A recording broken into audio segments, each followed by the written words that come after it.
Big Daddy. How you doing? Shut the hell up. I haven't said anything yet.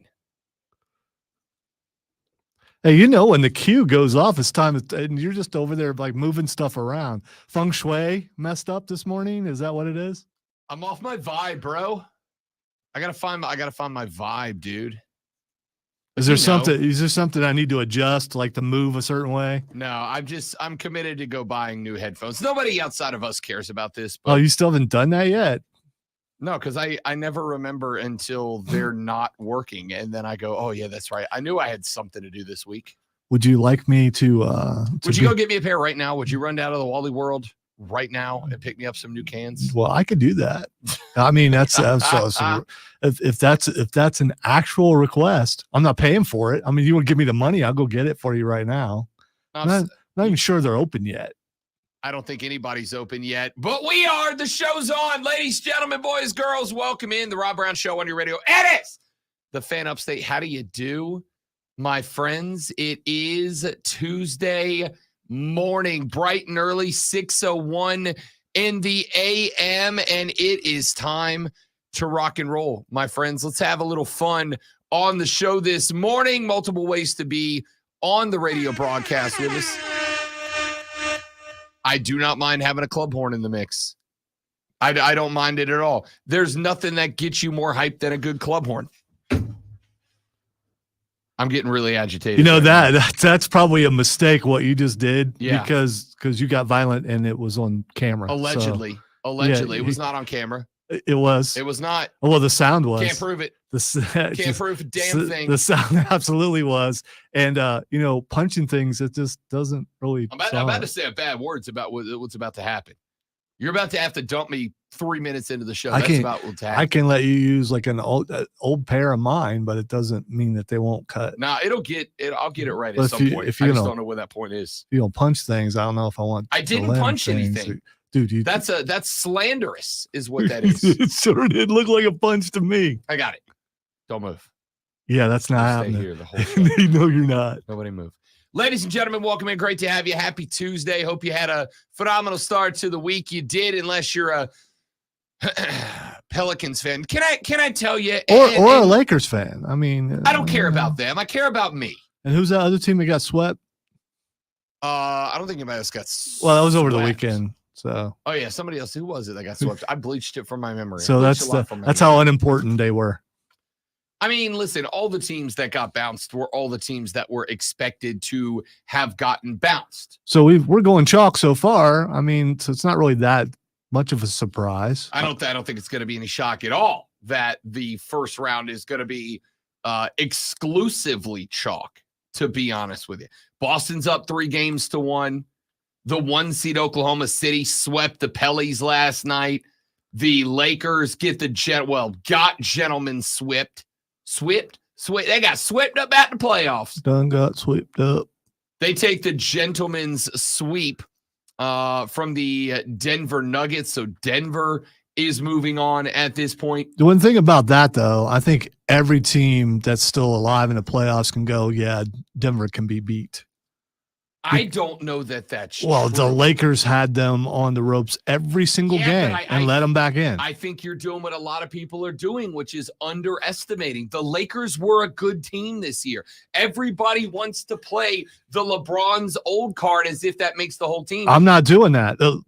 They were a good team this year. Yeah. Well, no, they were a good team until they got to the playoffs. And then AD and LeBron were still good. Everybody else took time off. I don't disagree, but I also think you got to chalk that up to the whiz Michael Malone, who did what he did last year, which is he removes parts of your team from the playoffs. He's just a disruptor as a coach. He just takes the people that make your superstars more able to go away and says, look, if your guy comes out and dumps a 50 burger on us, sure, that's fine. It happens, but we're not going to let LeBron, if LeBron and AD are going to do it, LeBron and AD are going to do it. There's not much we can do about that. But they're not going to do it with Austin Reeves. They're not going to do it with Rui Hachimura. Well, D'Angelo Russell showed up for what, one game? D'Lo Russell showed up in maybe 2 games. I think game 1 and 2, he had some decent games. and then he turned around in game 3 and scored nada. I thought Cody Decker was gonna have a stroke talking about him on his show the other day. And it really just comes down to this was, to me, this was a better Lakers team than anybody wants to give it credit for. It's a good Lakers team. I don't think I can really emphasize how much I feel that the Pellies with Zion were a good team. The Lakers just were a good team.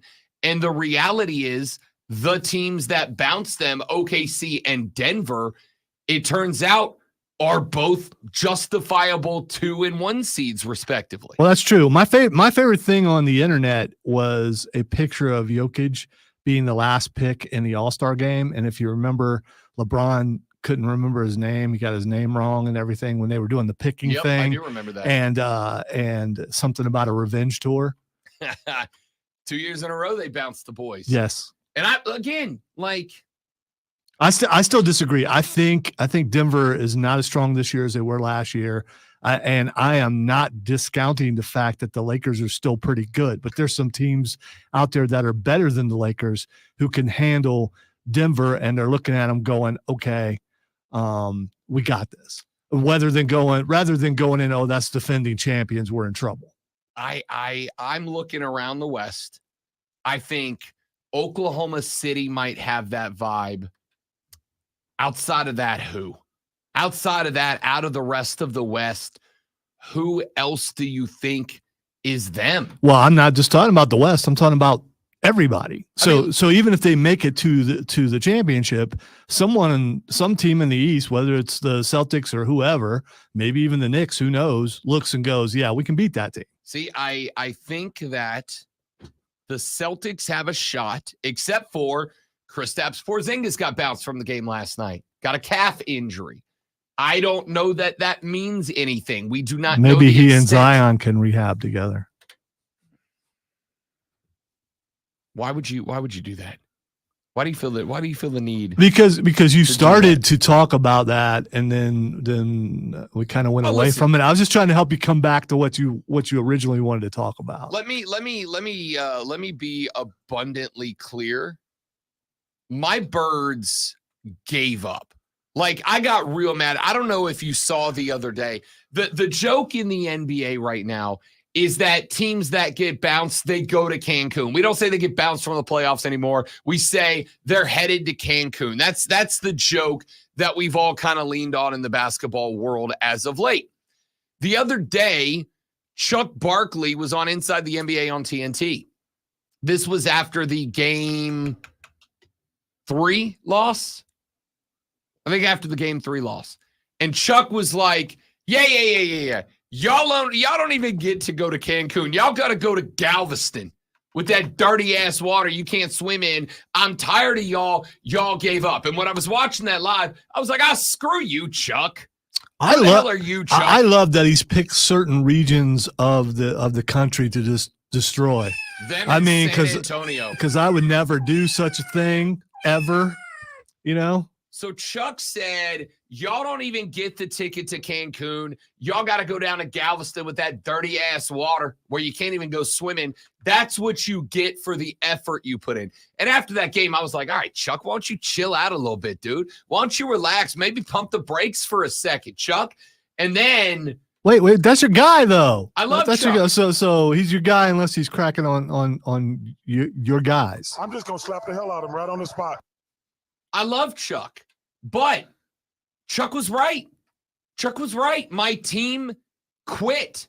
There was a phrase Nick Saban got very popular for 3-4 years ago. Really kind of at the very end of the top of the mountain for Alabama, like right at the end where Alabama was on top. Not last year when they got into the college football playoff and didn't deserve to. Not that year. A couple of years before that. They were playing, I'm going to say Auburn, though I could be wrong. It happens like twice a week. I'm wrong. They were going to play Auburn, and Nick was doing one of his press conferences, and they were like, "Coach, what's your goal? What's the game plan here? What's the strategery going into this game?" And Nick Saban said, "We are gonna, quote, make their ass quit." And that became like a big thing for a minute. Like everybody was saying it. We'll make their ass quit. That was kind of the mindset that a lot of teams started to put into practice. And that's what OKC did to the Birds, man. That's what OKC did to the Birds. They made our asses quit. It was embarrassing. Game 1, the Birds have every chance to win. Willie Green clenches up so hard he could have made a diamond under pressure. They blow that game. They come out in game 2. They get the floor wiped. And again, mentality to me, and I'm not just talking in the playoffs, I'm talking every sport all the time. But the bigger the sport and the bigger the stage, the more mentality becomes a big deal. And you could ask pro athletes, and they're going to go, this is why Joel Embiid was so damn mad after game 4 when Philly fans allowed New York fans to take over. I want you to know, and I got on Joel yesterday about that. I'm like, dude, you gotta go out and you can't put the blame everywhere else. You can't put the blame on the fans. But then I thought about this last night because Deck and I, Cody Decker, my co-host on Bet for the Cycle, which airs every Saturday from noon to 4 on the BetQL network, our nationally syndicated baseball gambling show. Deck and I have had this conversation. He played in the show. He played in MLB ball. Most of his time in the minors, a couple of years up in the majors. And he and I had this conversation on the air one time on that show about the mentality, about the philosophy of sport. And I was like, all right, dude, like, how big of a deal is it when there's a raucous stadium of bad guy fans that are giving you every second of it? And he said, it's actually a big deal. He goes, it's one of those things that as an athlete, you don't admit it. You don't say, oh yeah, they had the place loud. They really got to us. They were in our head. Because then what happens? Blood in the water. They come for more. They're like, all right, we got to that guy. That means we're probably getting to all the guys. Now we got to be louder next game. Deck's like, that's a real thing. You can, as an athlete, unless you just have a special psyche, unless you have a killer psyche, a Kobe psyche, a Mike psyche, being in a situation like that is impactful. It may not be a huge impact, but it does have some impact. So the more I thought about it, I'm like, all right, Joel does kind of have a point, which is why I said Joel's take. You're not wrong. You're just because it kind of came across like you were blaming the fans a little bit on one hand. But on the other hand, I get it. It must be a little disheartening to bust it to get into the playoffs, to bust it to keep that series alive, to bust it so that your next game is at home in front of your fans, and they're going to show up. They're going to show up, and they're going to be loud, and they're going to make it a hard place for the bad guys to concentrate, and then they don't do that. Frustrating, for sure. But at the end of the day, you got to go nose down, and you got to go play ball. And it is, I was embarrassed last night. All year long, I've been repping the Birds. All year long. NOLA, baby. All year. The Birds are the truth this year. And it won people over. Hating ass Mario was joining us. He was levying bets on the Birds all year. Not me. The Birds got people excited. The Pellies got people excited about them because they looked good. And then it's like, yeah, get Z's down. And let's be straight up. Where's the strength of OKC? In the paint, on the blocks. Chet, Shy. The strength of OKC is in the paint, on the blocks. But we just gave up. After game 2, came back to NOLA and just gave up.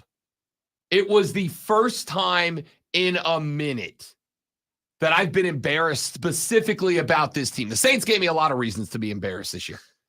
I'm a New Orleans fan. I live my best. All right? I live my best. The Saints embarrassed me a lot this year. The Pelicans last night, maybe for the first time in a very long time, thoroughly embarrassed me because it was obvious to anybody who watched more than 10 minutes of playoff ball anywhere that team just did not give a. So Keegan on the stream, by the way, you can join us on Facebook, YouTube, Twitch, or X, stuck around for so long and then started packing for Galveston in the fourth quarter. He made it further in the game than I did. I was packing my bags for Galveston at halftime. Lonzo, you want to know how mad I was about that game? A game in which Brandon Ingram, all he's got to do is be himself, right?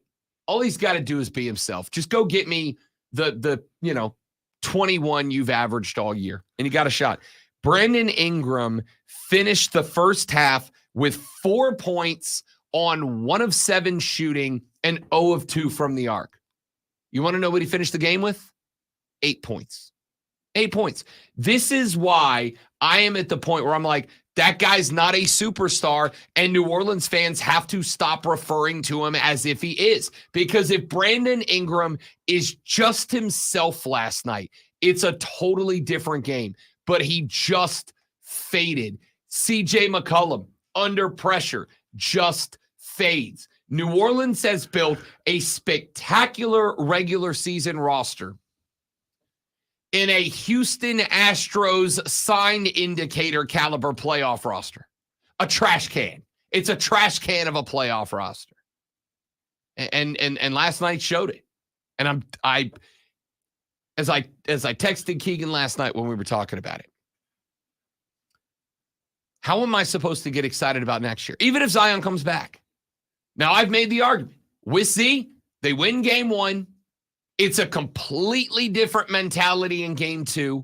Worst case, you're coming back to NOLA 1-1, and that place is bananas last night. Well, all three or both nights.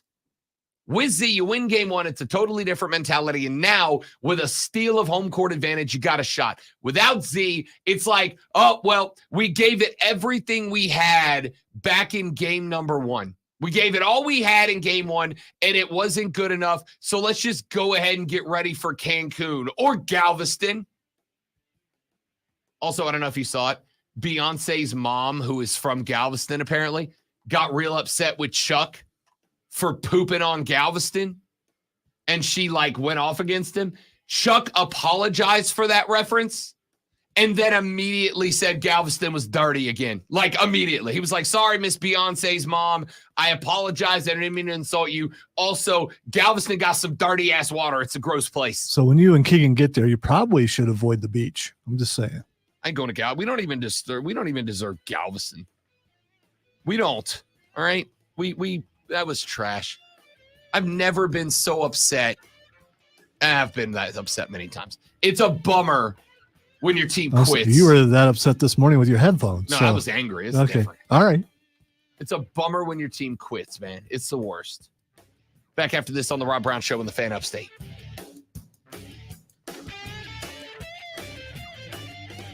Yep, I got to go buy new cans after the show. It's not enough. These are, as the children say, cooked. Do you remember when Chuck had his feud with San Antonio? About them big old women down in San Antonio?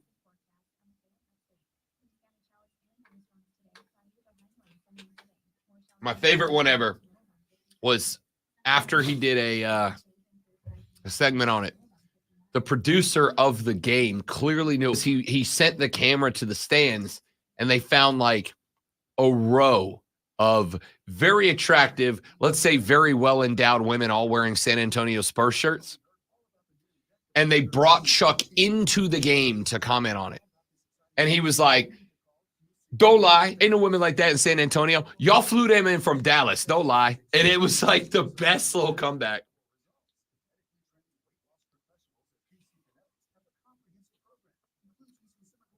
We deserve Lake Pontchartrain. That's it. Pathetic, man. Embarrassing. Genuinely embarrassing.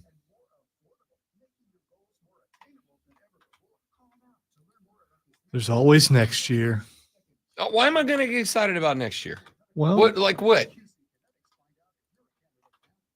Are there odds out about when Zion gets hurt next year? I'm being serious. There are odds about everything.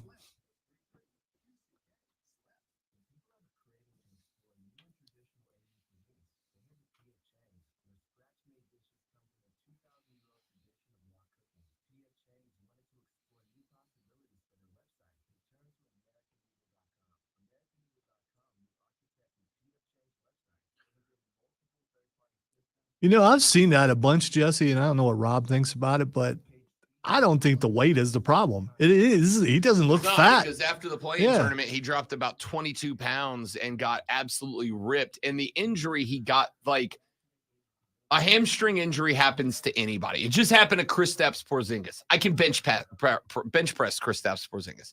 Calf injuries, shoulder injuries, like it just happened. Is it frustrating? Hell yeah, it's frustrating because yes, it's frustrating. With Z, we compete in that series, genuinely, because we win game one. That's not a question. That's a statement. First off, if Zion's not hurt, we're playing Denver in the first round.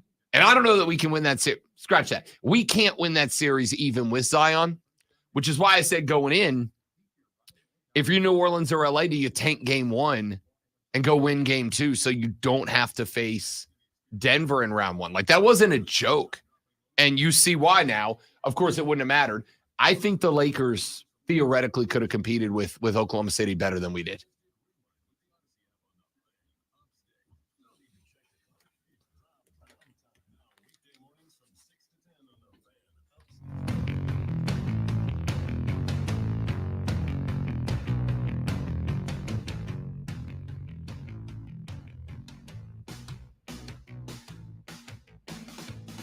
So the Lakers are done. They are headed home. And, of course, LeBron couldn't even sit down last night before some intrepid young reporter was like, hey, are you coming back? Are you coming back? Are you done? Are you retiring? Are you retiring?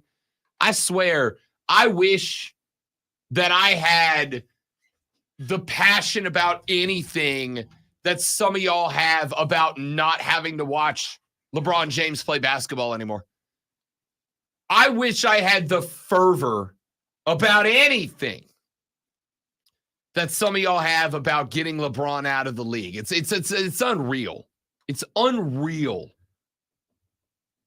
Last night, people on Twitter gloating about getting this guy out of the league. Oh, you just step away, Bron. Can't do it anymore, Bron. Can't do it. Can't do it anymore, Bron.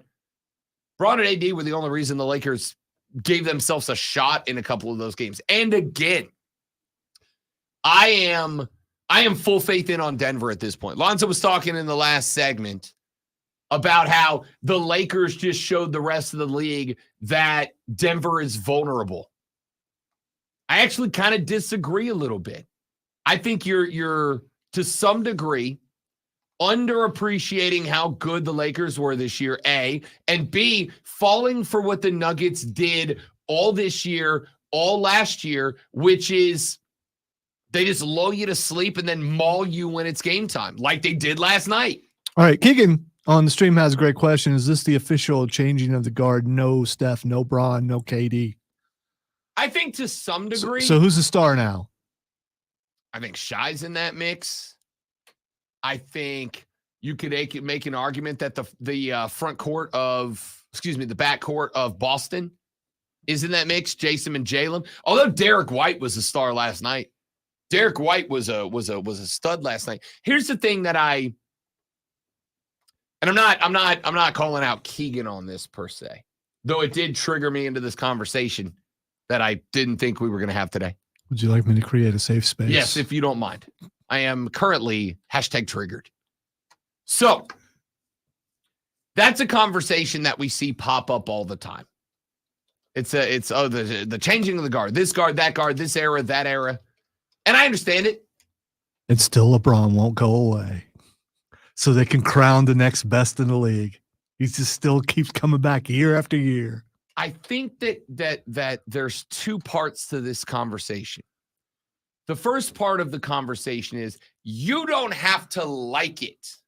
LeBron is a generational star. You could argue he's a 2-generational star because I was watching LeBron when I graduated high school, and here I am at 39 years old still watching LeBron. Multi-generational. Like I could have done graduated high school, had a kid, raised that kid, and had that kid playing basketball at this point, all in the LeBron James era. Steph Curry, same boat. He's been good so long. But the reality is those generational stars, they're rare. They're rare. Who outside of those three would you say are like generational stars? Steph, Bron, and KD. Outside of those three, who would you say are active generational stars? I don't know that I put KD in there. I definitely would put Steph and LeBron. I would put KD in there as an individual performer because no matter where he goes, he's getting you 39 and 7 every game. You can he's only one of the most win a championship scorers. by going to. No, I know what you're saying, but if you're going to do that, you might as well put the beard in there too. So if you're a name, you're generational. The reason why Steph is because of the 3-point shot and what he's been able to do with that. And LeBron is all around play, but I don't think I put Kevin Durant in there. I just don't. I think those two are the only two right now. If you view, as Lonzo has established that he does, the only measure of success is rings, then you are correct. KD can't go in there. But because the places he's won, he really has been one of and not the guy who took over. I think it's okay to recognize individual brilliance. And Kevin Durant is one of the most well-rounded and elite overall scorers in the history of the NBA. Without a doubt, in my opinion. So, yeah, you have those three that are moving on. And you're going to have guys who fill that vacuum. Keegan just mentioned a couple right there. Anthony Edwards. And I would say Karl Anthony Towns and Anthony Edwards as a dynamic duo could be in there. Luka Doncic could be an all-time decades player. So I get what you're saying, generational talent as far as on the court. But to me, they also have to transcend the court. They have to be known by people who are not the biggest basketball fans. Or if there's a conversation going on and that player is being mentioned, they know who they are. That to me makes them generational. See, and this is going to make because the biggest star in any sport transcends the sport. This is going to make me sound whatever kind of way. I don't care. I don't. If I go right now, if we call up the fiance and bring her on the air and go, who's the best basketball player on planet Earth? She's not going to say LeBron James because it's LeBron James. She's going to say LeBron James because that's the only basketball player she knows. Somebody who doesn't watch basketball knowing a name doesn't somehow make you a better basketball player. However, being a great basketball player increases the likelihood of that happening. But again, she does not know Victor Wembanyama. But Victor Wembanyama just had one of the most successful rookie campaigns of all time, despite the fact he was on a trash team. How bad was that team, though? That team was horrible. Bad. But he had all the hype because of his size and everything coming into when he got drafted. And if he was a transcendent player, if he was a generational talent, why didn't he make that team win? Because that team was ass. I'm sorry to put it so crass because I got more class, but that team was ass. All right, so LeBron, generational talent, was able to win a championship with Cleveland. Which at the time was remarkable because of that reason. That is part of the reason that I pushed the people. Wait, you know who can't do that? KD. I'm not disagreeing with you. It doesn't mean KD's not an elite individual scorer. Again, you and I have always butted heads on the He's fact very that good, on the fact not that generational. you and I have always butted heads on the fact that to you, rings are the definition of success. And to me, they're not. They're a contributing marker of it. Yes, a great athlete, if they do it right, it could end up with some rings. But the concept of rings being the defining marker of success, that ain't it to me. That's not it. If we need the other example, this is why you and I have gone back and back throwing haymakers about Dan Marino. Dan Marino was a legendary all-time quarterback. Who? No, don't pretend. Hey, got to be noticed. He was the star of the Ace Ventura movies, the epitome of pop culture. Back in the 90s, yeah. Dan Marino is a great quarterback despite not having rings. Kevin Durant, who, by the way, got championship. He got one. Still got one. You can't take it away from him. Because he went and played with a generational. He went and played with a generational player. Doesn't matter. And who other teams were keying on, and then he was able to. So now the rule is you have to win a championship, but you have to do it on a team that sucks, or you're not a great player. Absolutely. I'm trying to figure out what the generational. We're not talking about great players. You said generational. I think that the original thing. No way.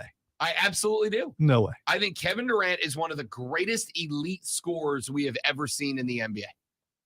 He is one of the most elite scorers. When overall. he's playing on a team where people are forced to focus on other players. That's not true. He was scoring buckets for Golden State. Let's not pretend he went in there and averaged 5 a game. Remember that team that he went to and got some other people to go to, and they were building around him? Do you remember that team and how bad that team was? Do you remember that? I think it was in New Jersey, possibly. You remember that team?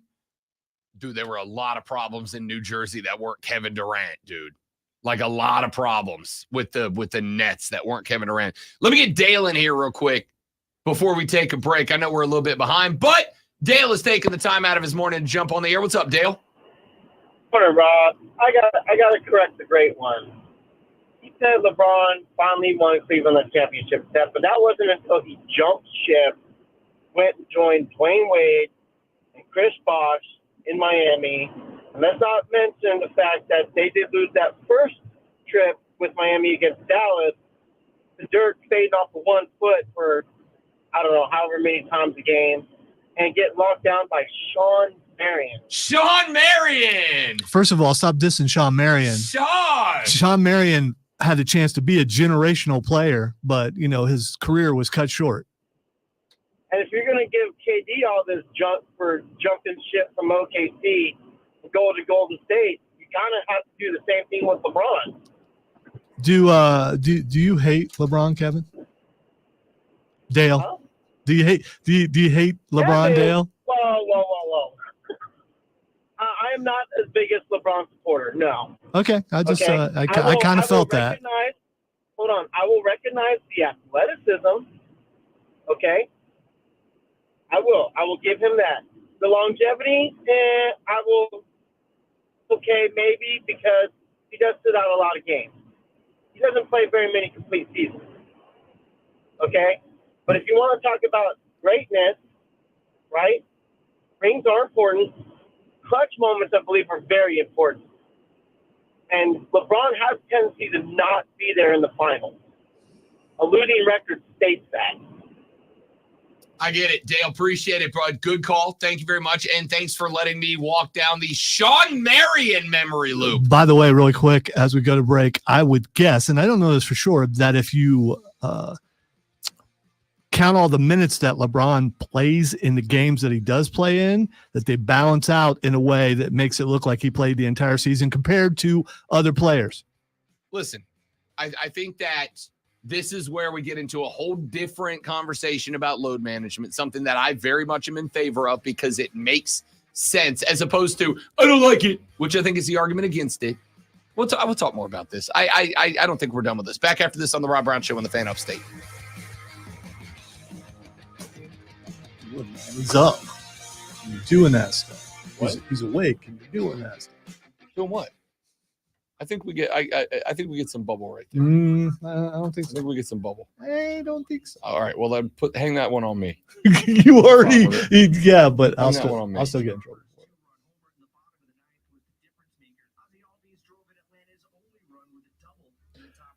You're right. He hasn't, Keegan, but I would put KD below Kawhi because at least Kawhi was able to win a championship on his own. Stop it.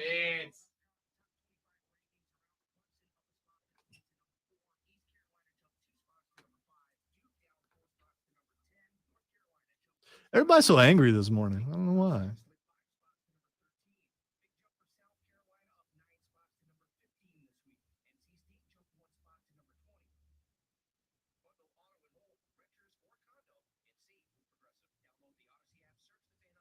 Some team joggers, and I won't put the legs up. Look, I know you can't really see me, but I feel like I'm fighting like the Revolutionary War of hockey with blue joggers on. I got tall socks and shiny shoes. Yeah, but you pulled them up, which means you'll get the comment that I've gotten from the boss that nice capris. I'm just warning you ahead of time. If you walk over there, that's a possibility. Sure.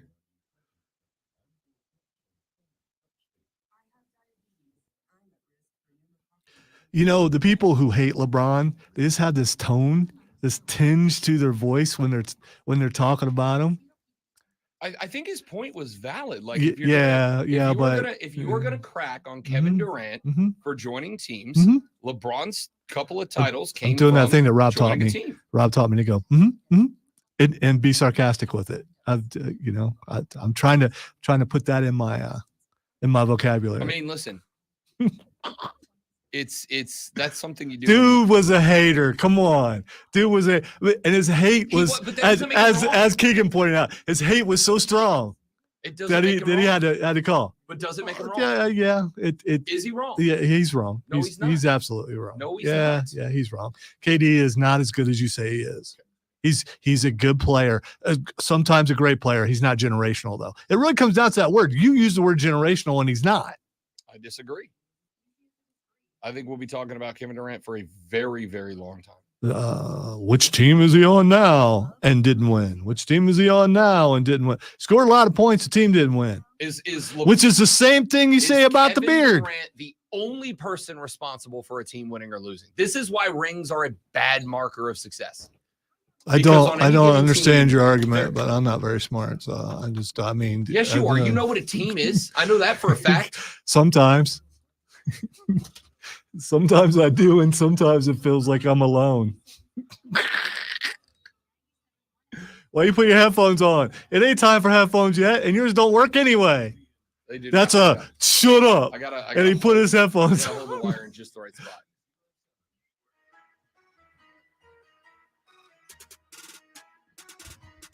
I don't think there is a thing that aggravates me. And I'm a difficult person to aggravate.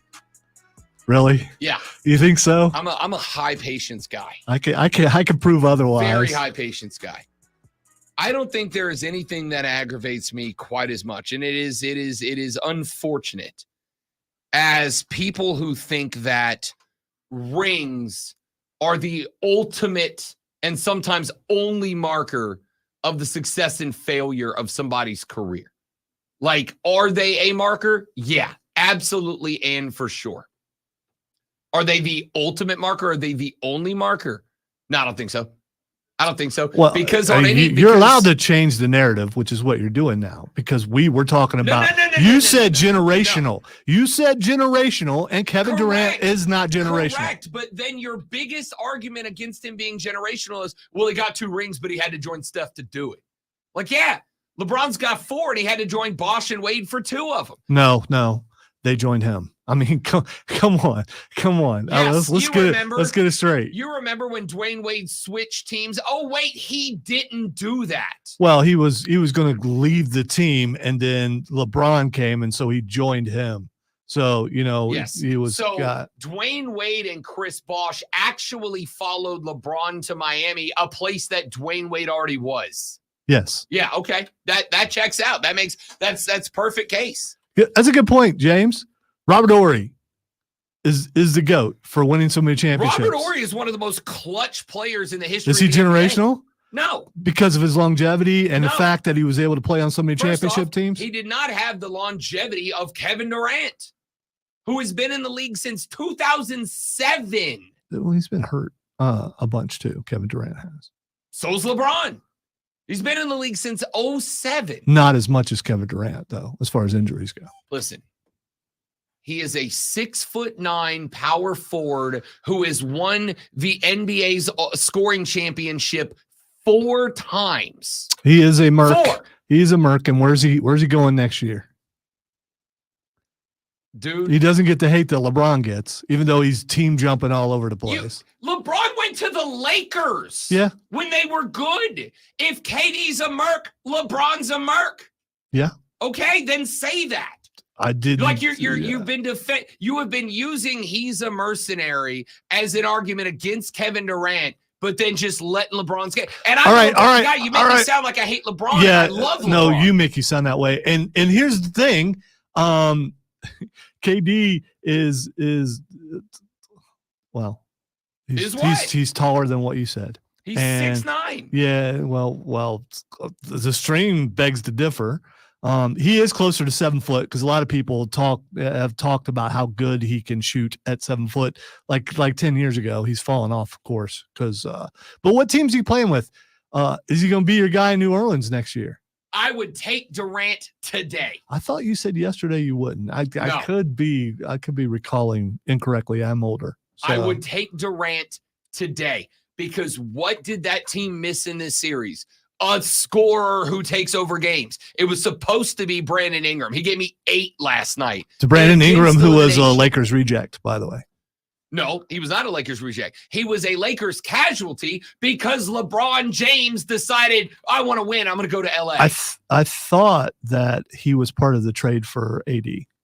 If Brandon Ingram was, and like Lonzo Ball. All right, so he was. All right, however it ended up, I don't remember. But I don't really know the NBA. However it played out, It's a flashback from last week, by the way. Brandon Ingram was supposed to be a dude, and he showed up last night in an elimination game and gave me 8. I know we weren't winning that series. They knew we weren't winning that series, but damn it, try. I don't know, man. I don't know. It's a frustrating conversation to me. It's a frustrating conversation to me in that a lot of the arguments against Kevin Durant are absolutely arguments against LeBron James. Did he join super teams? Yeah. Did he win one without joining a super team? Yes, in Cleveland. He absolutely did. Oh, you're talking about LeBron. You're not talking about Kevin Durant because he didn't do that. So, correct. Yeah. But the ring argument is a part of the conversation, not the only conversation. If all you care about is rings, then we don't even have the common ground to have a conversation about it, unfortunately. This argument will continue forever, but it still comes down to the original thing that you were talking about, generational talent. That's established in the NBA right now, and there are only 2, and that is LeBron and Steph Curry. That's it. And Kevin Durant. No. If you do that, you gotta throw in Harden. You absolutely have to throw in Harden. So Harden must be generational. I'm sure there's some more guys out there that we can throw. Kyrie must be generational. I have zero problem. I mean, add Kyrie Irving to that group, no problem. The only problem. If everyone becomes generational, then no one is. No.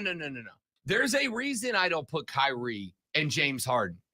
It is because everywhere Kyrie and James Harden have gone, they have blown up everywhere. That's not true about Kevin Durant. Yeah, it is though. No, it is not this year, but it has not been. This year, it definitely has been. State. He has been someone who's not quite a locker room cancer, but close. No. Where else has he blown up? He blew up the net. No, scratch that. He didn't blow up the nets. Who was in Brooklyn with him? James Harden and Kyrie. By the way, if you recall, his partying with the championship team that he went to and merked for was not a good party. There was a lot of stuff going on behind the scenes between he and I think everyone's favorite player to hate. I mean, there's a lot of stuff. I think you're just forgetting because You're just forgetting. I'm not forgetting at all. He left Golden State after they got 2 rings. He played a 3rd season. The team was like pretty good, but not the same team that year.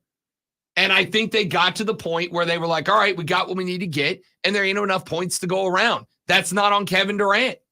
I don't think he blew up Golden State. I don't think he blew up Brooklyn. He was in Brooklyn 3 years. 3 seasons he played in Brooklyn before it got blowed up. All right, And playing is kind of, I mean, he was on the team for 3 years. Okay, he was in Brooklyn for 3 years. Did he play 3 full seasons? Yes. No, he played the last year he played, what was it, 39 games before he got bounced? But again, he got bounced once Harden and Kyrie showed up. When he was in Brooklyn and he was the focal point, Brooklyn was fine. First year there, he played 78 games. I think Durant gets this rap because, don't get me wrong, he's an immature guy. I'm not arguing he's the most mature guy in the world. Anybody who is creating social media burner accounts to go boost their own image by tweeting at themselves, yeah, I'm not saying he's a super mature guy. But to call him that's a very Detroit thing to do. Anyway. It's not fair to call him a locker room cancer. It's not fair. By the way, he has been labeled. You're just forgetting that he has been labeled. People are wrong as well. This isn't just at you. Okay, all right, because it sounds like it's just you're forgetting about them and acting like it didn't exist. And I said it did. That's all. He's got some labels that hurts him, and I don't believe he is generational. All right. I do. I think the guy, as an offensive player, is one of the best we have ever seen. That's how good he is. He is one of the best overall offensive players that we have ever watched play basketball. There's no calling. And by the way, you can throw out there saying that I have bias towards Kevin Durant, and you'd be wrong because I'm sitting here praising Steph Curry, and we know I don't like him. But without a doubt, he is generational. Just like LeBron is, Kevin Durant is not. All right, where do y'all fall on that? 71307. Start your text with FAN, F-A-N, FAN. How can your accolades be generational? I'm looking at the stream. The stream's blowing up. So. I'll tell you how his accolades are general. He's a 2-time NBA champion. He's a 4-time NBA scoring champion. He is a member of the 50-40-90 club. He was a member of the NBA 75th anniversary team. He was a 2-time. By the way, both times they won the title. Who was the NBA MVP in that year? Kevin Durant won the NBA Finals MVP in both years they won it. He's a 14-time All-Star. He's a 6-time All-NBA first team, a 4-time All-NBA second team, NBA Rookie of the Year in 2008, NBA all-time or all-rookie first team in 2008. Like the accolades for this guy, the achievements for this guy are absolutely those of a generational player. No, the MVPs is because of the team he was on, and the focus was everywhere else. So it made him look. Award about the NBA Finals, and that's the individual thing you dismiss. Yeah, no, it doesn't do it for me. It's incredible to me. It's individual. Well, he won the NBA Finals. Well, not that individual. That's not what I meant. He went into a team event and carried that team to not one, but back-to-back NBA Finals on a team with Steph Curry, who the NBA loves to flip themselves in circles to praise. You hate that about it. Well, I don't recall exactly, but I have watched games where they're like, well, they could give it to anybody. He's won this before, so I bet they give it to him. So I bet he was given the MVP because everybody was good enough on that team because it was a better team, and he didn't stand out that much, but they gave it to him. Okay. I don't know where to go with the next part of that argument. The guy did it twice in a row. If that is the case, what you just said should eliminate one of those 2 NBA Finals MVPs. Well, we gave it to him last year. There's all these other guys. We shouldn't give him to it again. All right. So here's what I've figured out from this conversation is that I don't believe he's generational. You do. There is nothing I could say to change your mind, and there's nothing you can say to change my mind. Oh, I'm sure there's plenty of things you could say to change my mind. No, I just don't know what they are, and you haven't said them yet. There's not. I've delved as deep as into the well that I can go, and I can't get in there anymore. I'm right, you're wrong, and that's how the thing goes. 71307. Start your text with FAN FAN FAN FAN. We'll read them on the air. Texter Joey says, generational talents elevate the play of others around them. KD does not do that. That's from Joey. Texter says, BTW, the NBA is a joke. Texter says, we're talking load management in the and one tour. As much as they get paid, they can rest more after the season. It's a joke. The load management conversation is one that I think me and the majority of people are never going to see eye to eye. I don't know if you know this. Basketball is a super physical sport. It's a very demanding sport. And now in the era of back-to-backs, of doubleheaders, it's as physical as it has been. You're going to make the argument, it wasn't physical like it was when Bill Laimbeer played. No, I'm not saying it was. I would also say defenders got away with a hell of a lot of what are and were fouls back then in the name of it's a man's game. And that's fine. It's a different style of basketball. Games evolve. It is not your game anymore. It is now the kids' game. I heard an MLB player say that the other day. But science will tell you if you rest a guy for a game, you get more out of him later. The numbers say it is smarter and more efficient and a better result for a guy to rest. It's fine. Nerds are winning you MLB games. Nerds are winning you NFL games. You know what, nerds? Fine. Take the tablets away from the quarterbacks on the sideline, made by nerds. You don't want it? Fine. All the places that quarterbacks get stats to analyze the defensive tendencies, can't use those. Those are nerds watching tape. Can't have that. Y'all, nerds run sports. Sorry. Welcome to the new age. Nerds run sports. Quote, the ring argument has never made sense to me because if rings is a major argument to define greatness, then Trent Dilfer is better than Dan Marino. Yeah, so's Brad Johnson. Yeah, they both are because they have rings and Dan Marino never did anything. And there you have it, ladies and gentlemen. The reason the ring argument's a bad one. No, it's not. Yes, it is. It's just because you think it's bad doesn't mean it is. Trent Dilfer is better than Dan Marino. He was 1 year for sure. Trent Dilfer is better than Dan Marino. I don't know why you pick these guys. I guess underdogs or something. You pick these guys to defend who couldn't get the thing done. Because and what? Are you their champion? Dolphins. Are you their champion? Apparently, I have to be. I mean, half the people on the street, you go talk to them right now. They're like, Dan Marino, who? What did he win? You're just trolling now. Am I? You're just trolling. Let's go to the mall after the show and ask people who Dan Marino is. Let's go to the mall after the show and ask people who Dan Marino is. Dan Marino. You think people have forgotten Dan Marino? Dan Marino. Star of the Ace Ventura movie. Yes, I do think people have forgotten Dan Marino. Texas said, like it or not, Durant is generational, and I'm not sure I've ever seen a scorer like him. You haven't. That's why he's generational. Wilt Chamberlain? Scored more.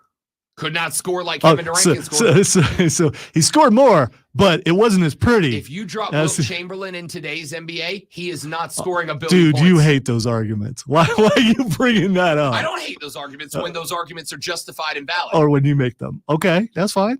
Could Wilt Chamberlain score 100 points in today's NBA? I don't know. No, I know. I know he can. No, you don't know. Yes, I do. You don't know. Yes, I do. There's no way you could know. There was no Nikola Jokic. Let's go get simulation. We go in a video game and I'm going to show you that I could not do it. Why did that make my eardrums feel wet? We got to take a break. Now you know why I hate that one thing that you play. An hour in the... I'm not going to do it. I was going to do it. Thank you. I'm not going to do it. Y'all know who Dan Marino is, right? Right? We got to take a break. When we come back, it's the Water Cooler Cheat Sheet. Top 3 sports stories you need to know. 8 a.m. Mark Benetti, voice of the Swamp Rabbits, going to join us. The Bits back at home tonight for a must-win Game 6. The Bits got to go back-to-back tonight and tomorrow, or they are eliminated. We'll talk with Mark Benetti about that and more. Now, a guy who, if they handed out rings for sports flashes, would win all of them by himself. No team needed. The great one, Lonzo. Brett Favre, better actor than Dan Marino, and he has a championship. The Boston Celtics took a 102-88 win over Miami in Game 4 and pushed the Heat to the brink of elimination last night. Derek White led all scorers with 36, and Jason Tatum scored 20. Miami must win Game 5 in Boston to continue the series. Oklahoma City finished the sweep of Rob's New Orleans Pelicans with the 97-89 win last night. Jalen Williams and Shai Gilgeous-Alexander both had 24, while Josh Giddey and Chet Holmgren both recorded 14. Brandon Ingram recorded just 8 for New Orleans on 2 of 14 and 0 for 3 from three-point range, which is why LA traded him. Tune in this afternoon from 3 to 7 p.m. for our brand new local show, Wire to Wire. Cole Bryson and Dees will get you up to date on the latest local and national sports news. Great guests, great debates, and a whole lot of fun. And you know what? It's all Wire to Wire.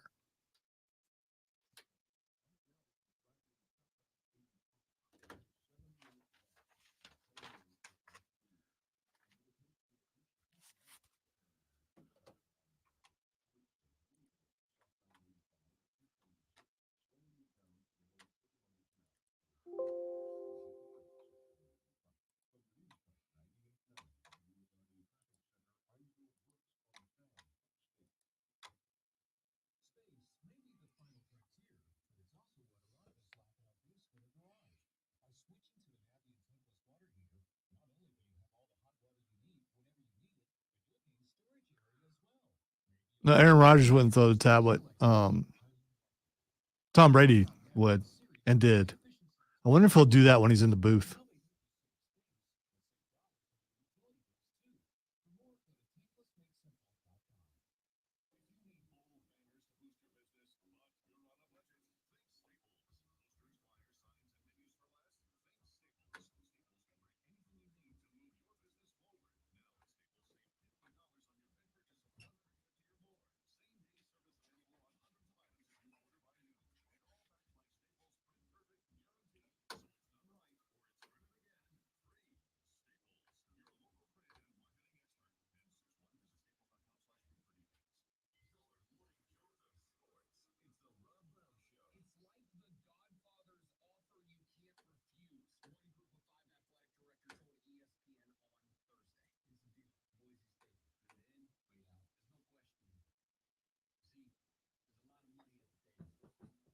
Bingo, James. Bingo. Dan Marino, the actor and sports analyst, was a quarterback.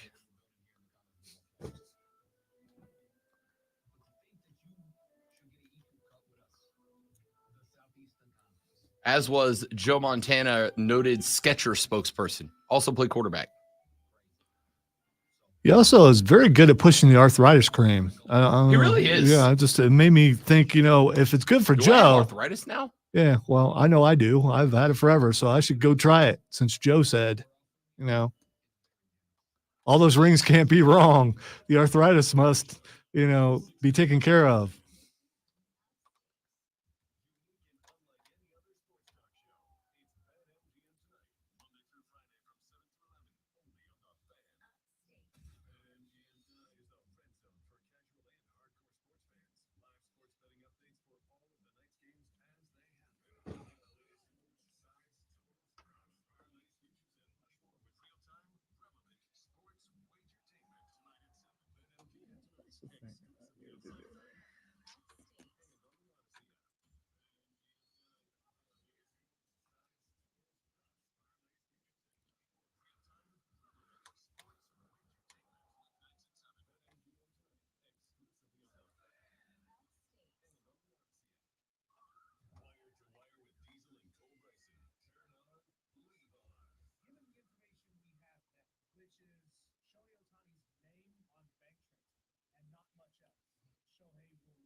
Man, it got quiet in here, didn't it?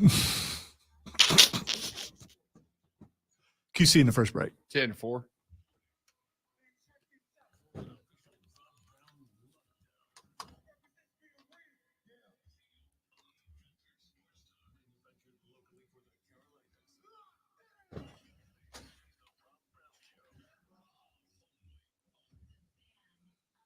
Hey, Big Daddy, how you doing? Hour number 2, the money hour of the show starts now. Ladies and gentlemen, welcome in. It is the Rob Brown Show. It is the Fan Upstate. Had an hour of basketball talk, barely touched the playoffs. It's all right. That's what sports talk entertainment is all about, my friends. Robin the Great One Lonzo with you here on a lovely, overcast Tuesday a.m. Let's jump right in. It is 7 o'clock in the morning. You, my dudes and dudettes, you have 1 hour until you've got to be to work. And then you've got like 15 minutes before you've got to take your first break. And when you do, obviously, because you're listening to this show, you love sports, which means you're going to want to talk about sports. And if you're going to talk about sports, you got to know what's going on in the world of sports. And if you got to know what's going on in the world of sports, you need this.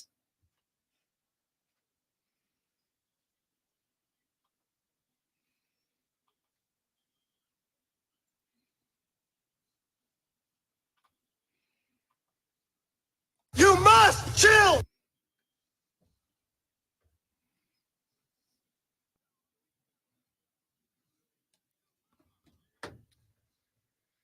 Water cooler cheat sheet, the top 3 sports stories that you need to know before you get to the office and start talking sports with your coworkers today when you gather around the water cooler to discuss the most important items in athletic competition. This is what you'll be talking about. Let us begin with item number 1.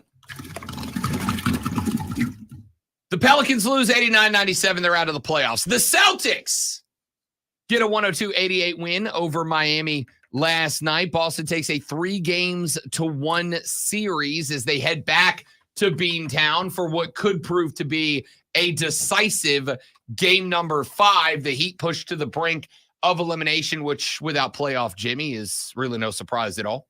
Hey, real quick, I didn't catch that first thing you said, and I'm sure there are listeners waking up who didn't stay up last night and probably want to know how that happened. Oh, yeah. No, the segment is called the Water Cooler Cheat Sheet. Yeah. Okay. Top 3 sports stories you need to know before you get to the office. Okay. Start talking sports. All right. Yeah, that's what I said to start.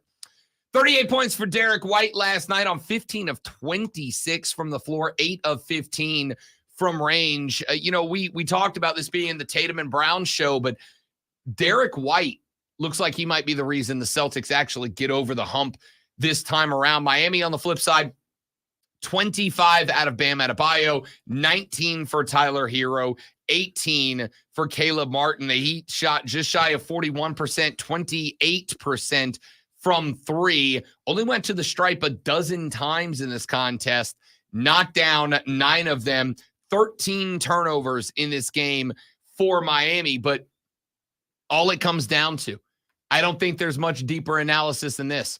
Boston's just better than Miami when Miami doesn't have Jimmy Butler. That's it.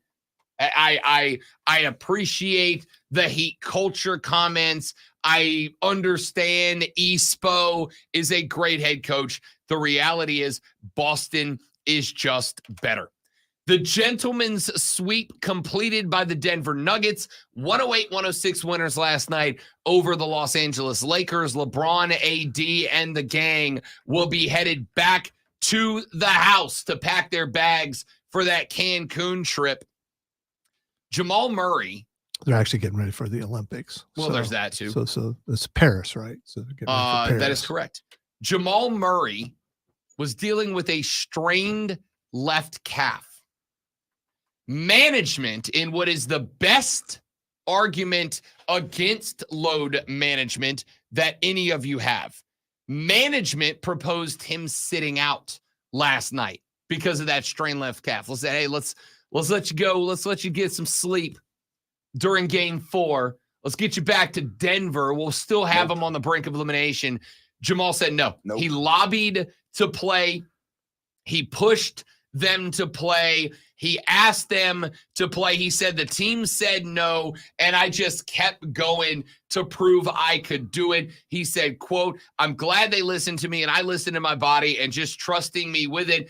With 26 seconds left to play, LeBron James went to the basket, was fouled, hit a couple of free throws to tie that thing up. Back on the other end with under 4 seconds left to play, Jamal Murray did it again. Not quite as dramatic a buzzer beater as was his game winner back in game number 1.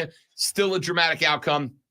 Knocks down the jumper from the free throw line, extended with inside of 4 seconds left. And the Lakers are headed back to Cancun with a 108-106 loss and a 4-1 series loss. Coming up tonight, 3 games as New York will try to eliminate Philadelphia back at Madison Square Garden. They are up 3-1.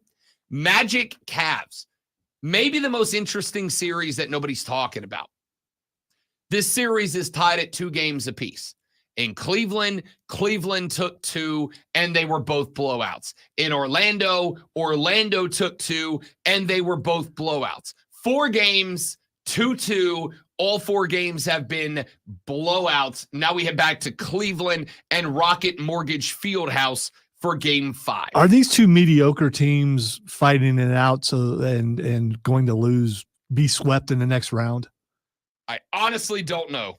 I don't think either one of them is championship caliber yet, but I think Indiana's biggest issue is not talent, it's inexperience. And then there's Orlando.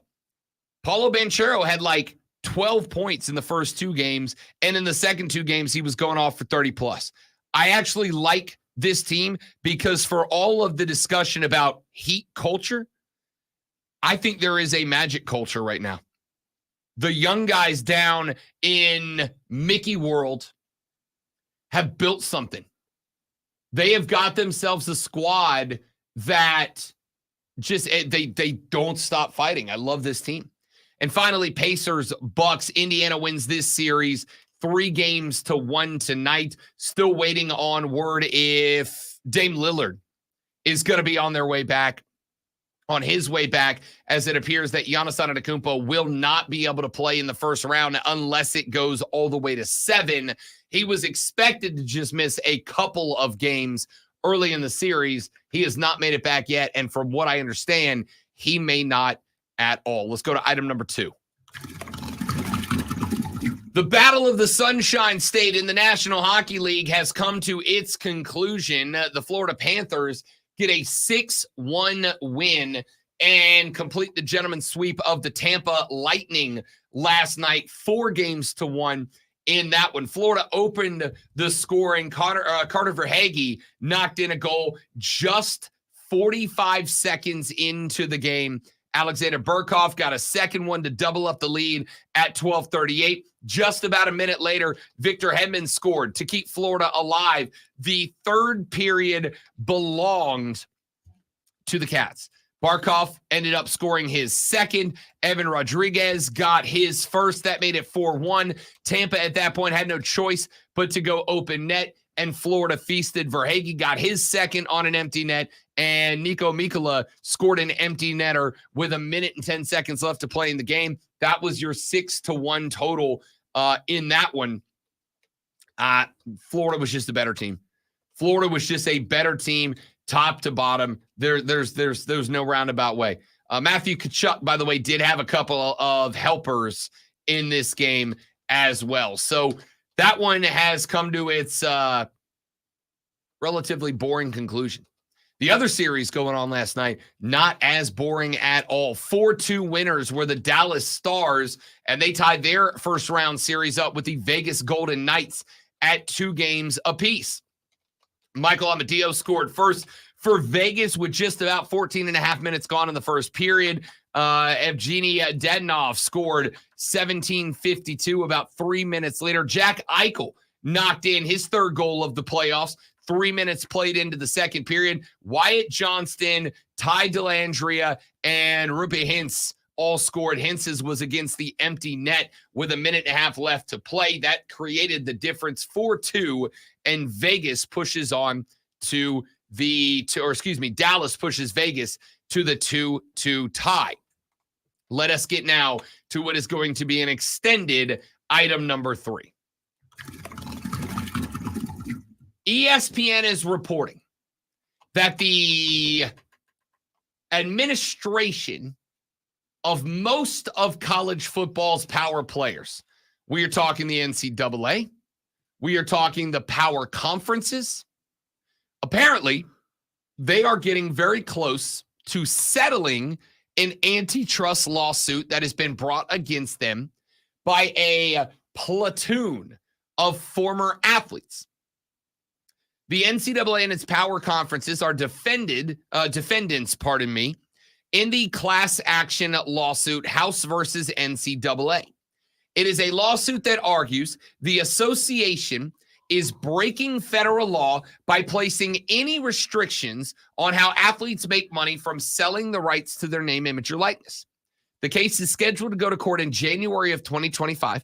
If the plaintiffs win at trial, the NCAA and its schools could be liable to pay more than $4 billion with a B dollars in damages, which has motivated many leaders across the industry to discuss a settlement. This article comes from Pete Thamel. Sources indicated that a turning point in the discussions, which have been ongoing, came last week in the Dallas area, where the power conference commissioners, their general counsels, NCAA President Charlie Baker, NCAA lawyers, and the lawyers for the plaintiffs all met together. Sources stress that no deal is imminent, but details about what a multi-billion dollar settlement could look like are expected to be shared with campuses in the near future. There are a number of variables and a number of obstacles that may be discussed before a settlement is agreed upon, but Thamel says, quote, a settlement would provide some legal relief for a college sports industry that's been peppered by lawsuits. It could also serve as a keystone piece to formulating a more stable future. With the settlement expected to cost billions in back pay for former athletes, it would also require the NCAA and conferences to agree to a system for sharing more revenue with some of the players moving forward. Sources indicated that the top end revenue share number per school would be in the neighborhood of $20 million annually moving forward. Though that number has yet to be settled, whatever number is set by the settlement, individual schools will be able to opt in to share revenue up to that number with their student athletes at their discretion. They could choose to share less, but not more than that. And I will tell you right now, and this is going to be, I talked about the fact earlier in the week when we got the story that Dabo Swinney had reached out to the Baltimore Ravens on behalf of Nate Wiggins, the defensive back, who obviously ended up getting drafted number 30 overall by that team. We talked a little bit about the fact that Dabo got on the horn with Baltimore, was like, yo, this your guy. You gotta come get this guy. He's a good fit. He fits in right there. And what did I say when we told that story? Recruiting never stops. And yes, it is very, very nice that Nate Wiggins, former coach, went to the bat for the guy. It is very nice that Nate Wiggins had Dabo throwing his weight around for him, getting him drafted in that spot. That is exceptional. And as much as it is a nice story, and as much as I absolutely believe that Dabo goes hard in the paint for his former players, why? Because I have had plenty of former players who have told me that. While Dabo goes hard in the paint for his former players, there is always an ulterior motive. And I'm not just talking about for Dabo Swinney. I'm talking about for Nick Saban. I'm talking about for Kirby Smart. I'm talking about for Ryan Day. I'm talking about for any of these guys. Anytime that they show up on ESPN or TNT, anytime they show up on Fox Sports, anytime that they show up at gatherings, meetings, and they're in front of the camera, it's not because these guys just love the attention. I'm sure some of them do. It is about ulterior motives. And if this settlement ends up in a spot where schools have the ability to pay up to $20 million a year to athletes as NIL pay as a part of the settlement moving forward, any school who elects to not do that will be putting themselves at a recruiting disadvantage. That's just the fact. There will always be kids who want to come play for a school and they don't care about money. Okay? They come from money. They already got money. They care more about their career. And hey, this school has the best, biochemistry school. And that's why I want to go there, whatever. But these kids, much like I'll say most, not all, but most of us, financial well-being is a big part of every decision that gets made. Whether it's what job you're going to work, what events you're going to attend, what this, what that. The majority of us make decisions based on financial well-being. And if a school says, we're going to pay out $20 million, and if you come here and play, you're going to get a chunk of that, versus a school that says, we could play $20 million, but we don't want to. I mean, there's going to be a lot of kids who go, well, yeah, I get all the same stuff. I also get to play at that school, plus I get a chunk of a $20 million payout. Yeah, I'm going to do that. I'm going to go ahead and do that. So this settlement, outside of that, I really don't know what this is going to look like, what a settlement could look like. In fact, I don't think that the two parties, the defendants and the claimants, I don't know that they know what a settlement to this end would look like. But we got some markers. This is going to be one of those things where there's a lawsuit and a settlement, and there are so many plaintiffs that you end up getting like 55 cents. I mean, this is a multi-billion-dollar settlement. We're not talking to multi-million. If this was a settlement of $100 million, I mean, I think, you probably get some former injured How far back does it go? I don't know. I mean, it's class action lawsuit, so I'd be willing to bet. Again, not an attorney, nor did I stay in a Holiday Inn Express last night. And I'm also going to tell you, unlike me, I haven't read the lawsuit, which now I have to do. Okay, because I'm curious, are the children of players who played back then eligible to get that money? Don't know. I mean, so do we go back to the very first game between, was it Stanford and Yale or Brown or whatever for football? No, because the NCAA didn't become a thing until late 80s, 70s. I don't even know. I'm going to go 60s. But sure, whenever. So I don't know if it goes all the way back to the founding of the NCAA, the beginning of the NCAA, whenever the NCAA was. Hey, March 31st, 1906. Oh, damn. Okay. Well, there you go. Is that the current iteration of it? Like, did it change platforms? I don't know. I asked the internet when it was founded. There you go. And it says 1906. I am unfortunately in a place that I understand where the best stadium in the world is, Indianapolis, Indiana. No, not the best stadium, but it is the best host city. Okay. All right. Says Mario. I got that wrong. Correctly. I will acknowledge that, much to the dismay, I'm sure, of most of you. I'm not an NCAA historian. Why? Because what the NCAA did in 1912 doesn't mean a damn thing to me in 2024. Okay? So I don't care. This is going to be, should they settle, a multi-billion with a B dollar settlement that could have a major impact moving forward. We'll talk more about this later on in the show. Rob Alonso and you, The Rob Brown Show. It is the Fan Upstate. You see. All right, guys, quick live read, and we're coming right back. Y'all stay right there for me.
Rob Brown Show continues. Rob and Lonzo with you here.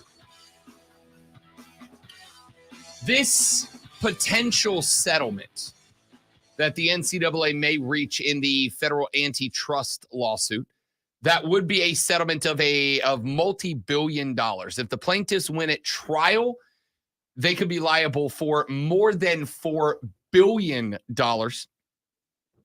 If they settle, we do not have an exact number yet. It is expected to be at $2 million plus. We don't know what that number looks like. What does this mean going forward?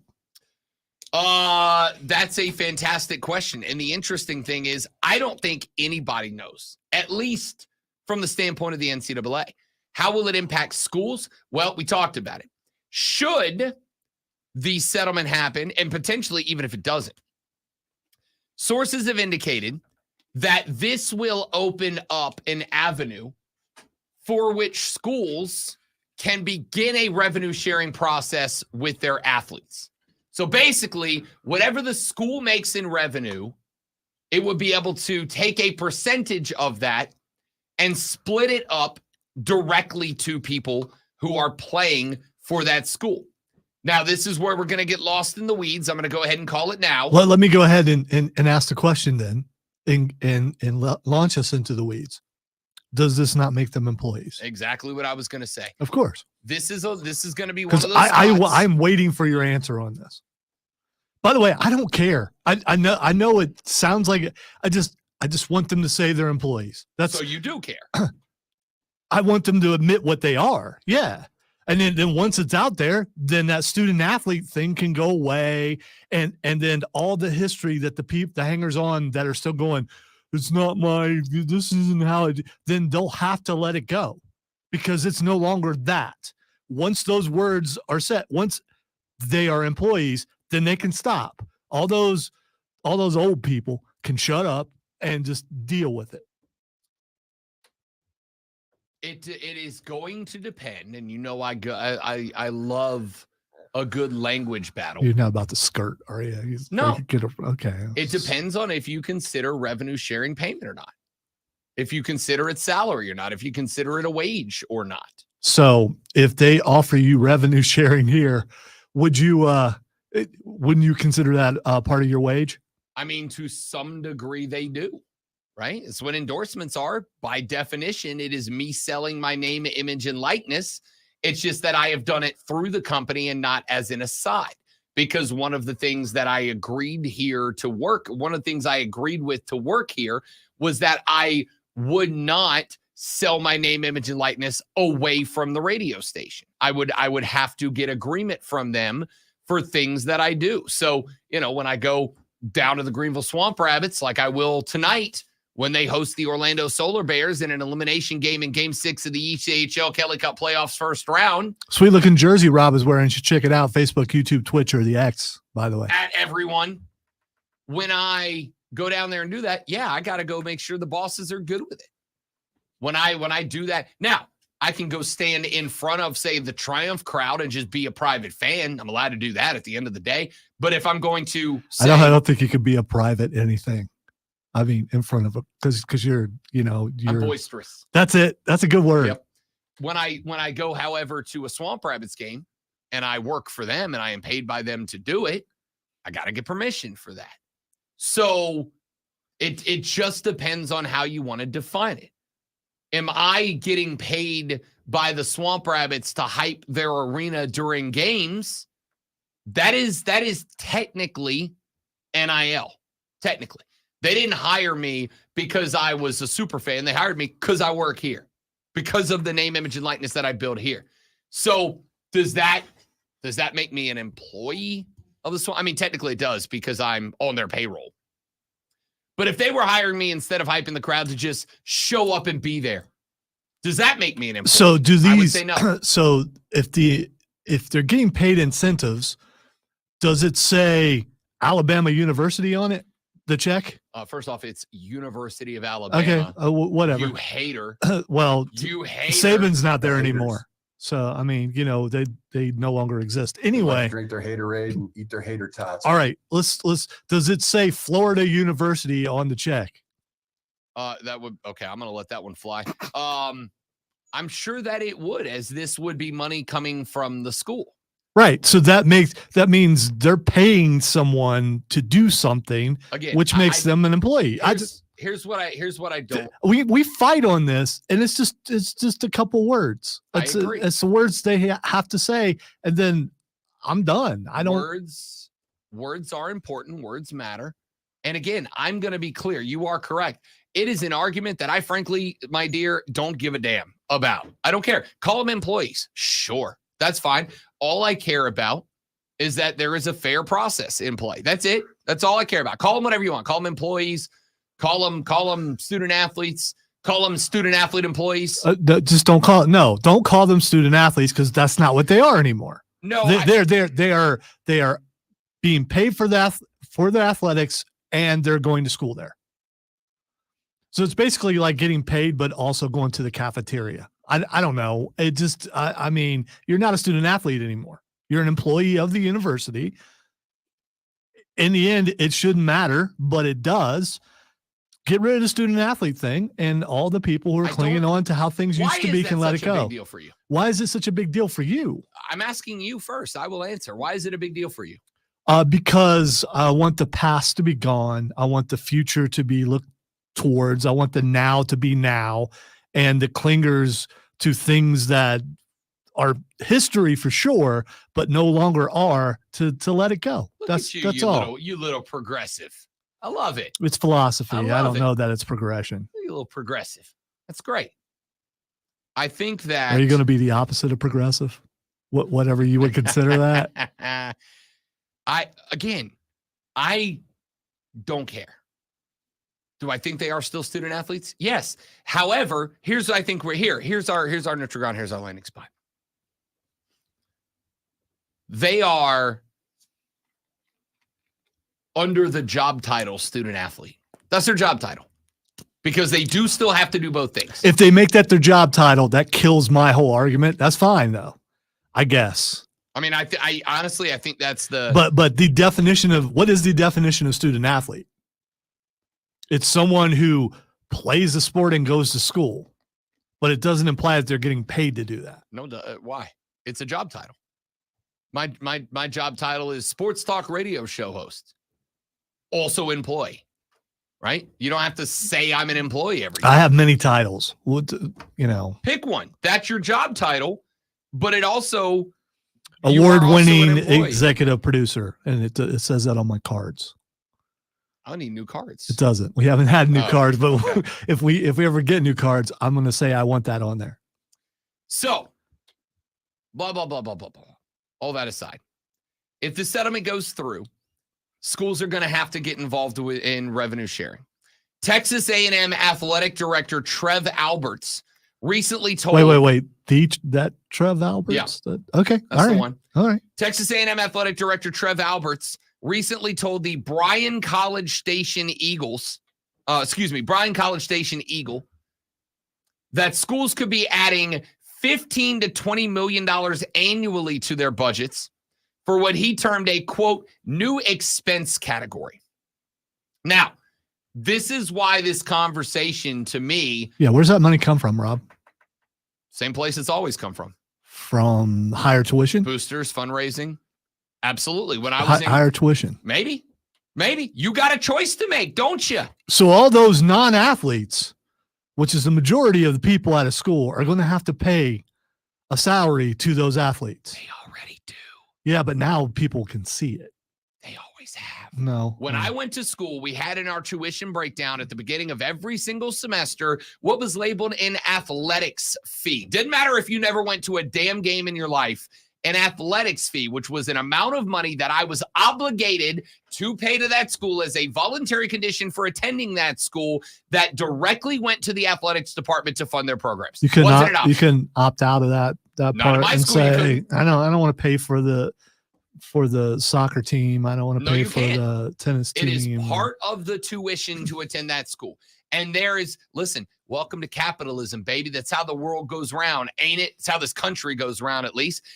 If you get to a point where the schools go, all right, every student now has to chip in $5,000 a year to the athletic department. There's going to be a point where some biochem nerds that don't give a damn about football are going to go, nah, I ain't doing that. If you are going to prioritize that, if you are going to make me live in a world where the biochemical engineering school doesn't have the equipment that it needs to operate, but by golly gee willikers, you got enough money to pay a quarterback. Hey, man, they can build their own equipment. I mean, if they're engineers, duh. Then I'm not going to go to this school. I will go somewhere where they don't prioritize athletics over biochemical engineering. So I wonder, what is the most expensive school to attend right now? Would it be like Harvard or Princeton or someplace like that? Probably is an Ivy League school. Yeah, and so now a school like the Ohio State University may cost just as much to cover the athletics. Or you don't.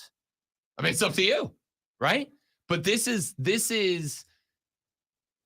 about the prioritization of what matters to you in your school. If winning football national championships matters enough that you may, possibly, underline, bold, italicized, might be willing to risk the well-being of some of the academic adventures of your school in order to make your football team be able to get better recruits, you also run the risk that kids who take that thing, journalism, biochemical engineering, advanced psychology, whatever, kids who take that more seriously than football might start going, yeah, screw that. I ain't going to that school. I'm not doing it. It's not worth the extra money. Make your choice. Every school, everywhere. The Rob Brown Show continues after this on the Fan Upstate.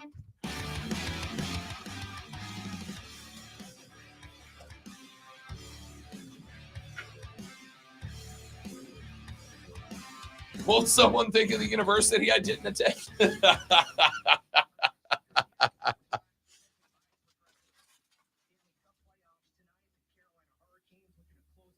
Keegan with a Hulk joke. Bravo.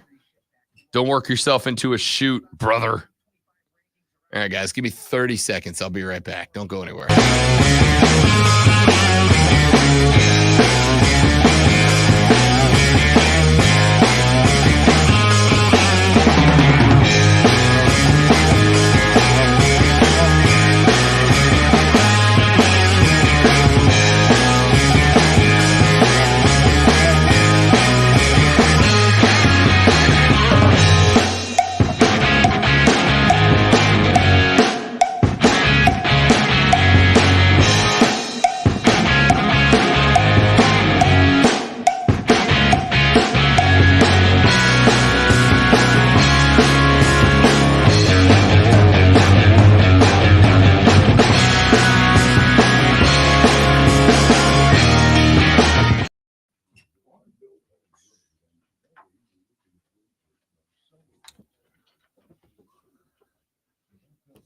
So Rob Brown, and I did put a D on there on purpose.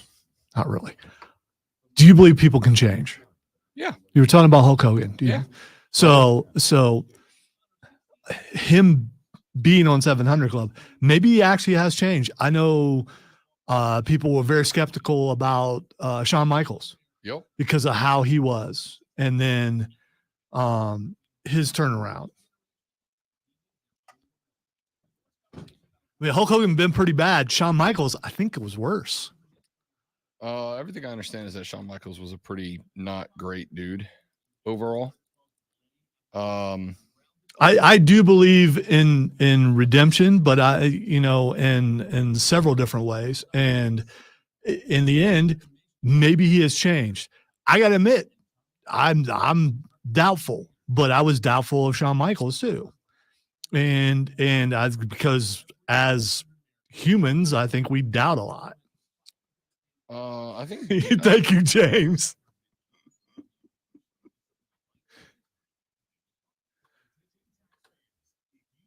Now I'm hearing Rocky and my I can change.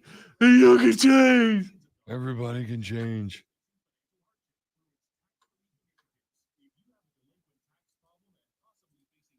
I must break you. He does bleed. See, he's a man.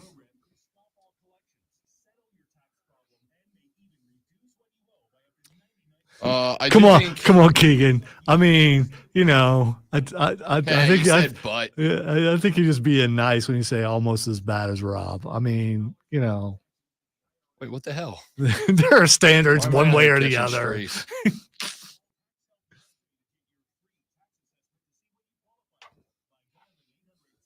Rob seems okay to me. I don't know.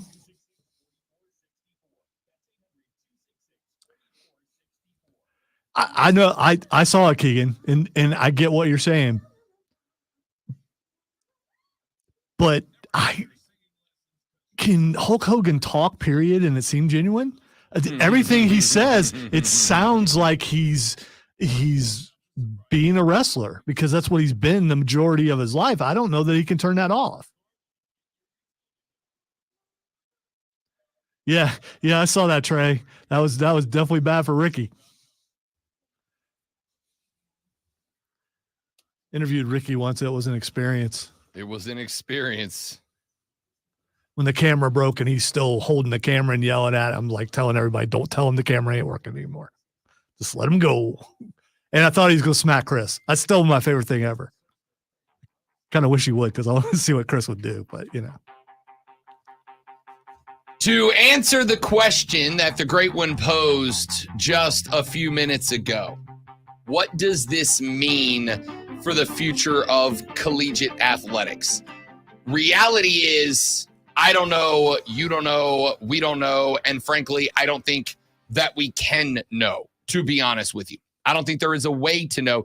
To be honest, at this point, even some of the even some of the plaintiffs' lawyers, the defendants' lawyers, I apologize, have come out and said that there is no way to know what the future looks like. I think part of the reason that this feels like such a big deal, I think part of the reason that this has been so discussed at length, I think part of the reason that we have talked about this so much is because we as creatures, we as animals, are maybe justifiably terrified of uncertainty, especially when it comes to things that we love. I think we are terrified of uncertainty. For a lot of people, you lose a job, it's a terrifying experience. Terrifying because of the uncertainty, especially if you're in an industry that jobs are hard to come by. I can't guarantee I'm going to get another one doing this thing that I love or that I'm so good at. Uncertainty is a terrifying creature. It is the reason that every culture throughout the entirety of human history has had their myths and legends about what happens after we die.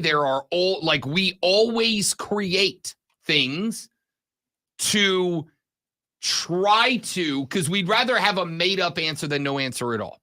That is why so many people, when I sit here and say, we don't know what the future looks like, are venturing guesses, are venturing approximations, estimations, predictions, prognostications about what comes next. The real life answer is we don't know. We don't know. It hasn't been, this is not settled.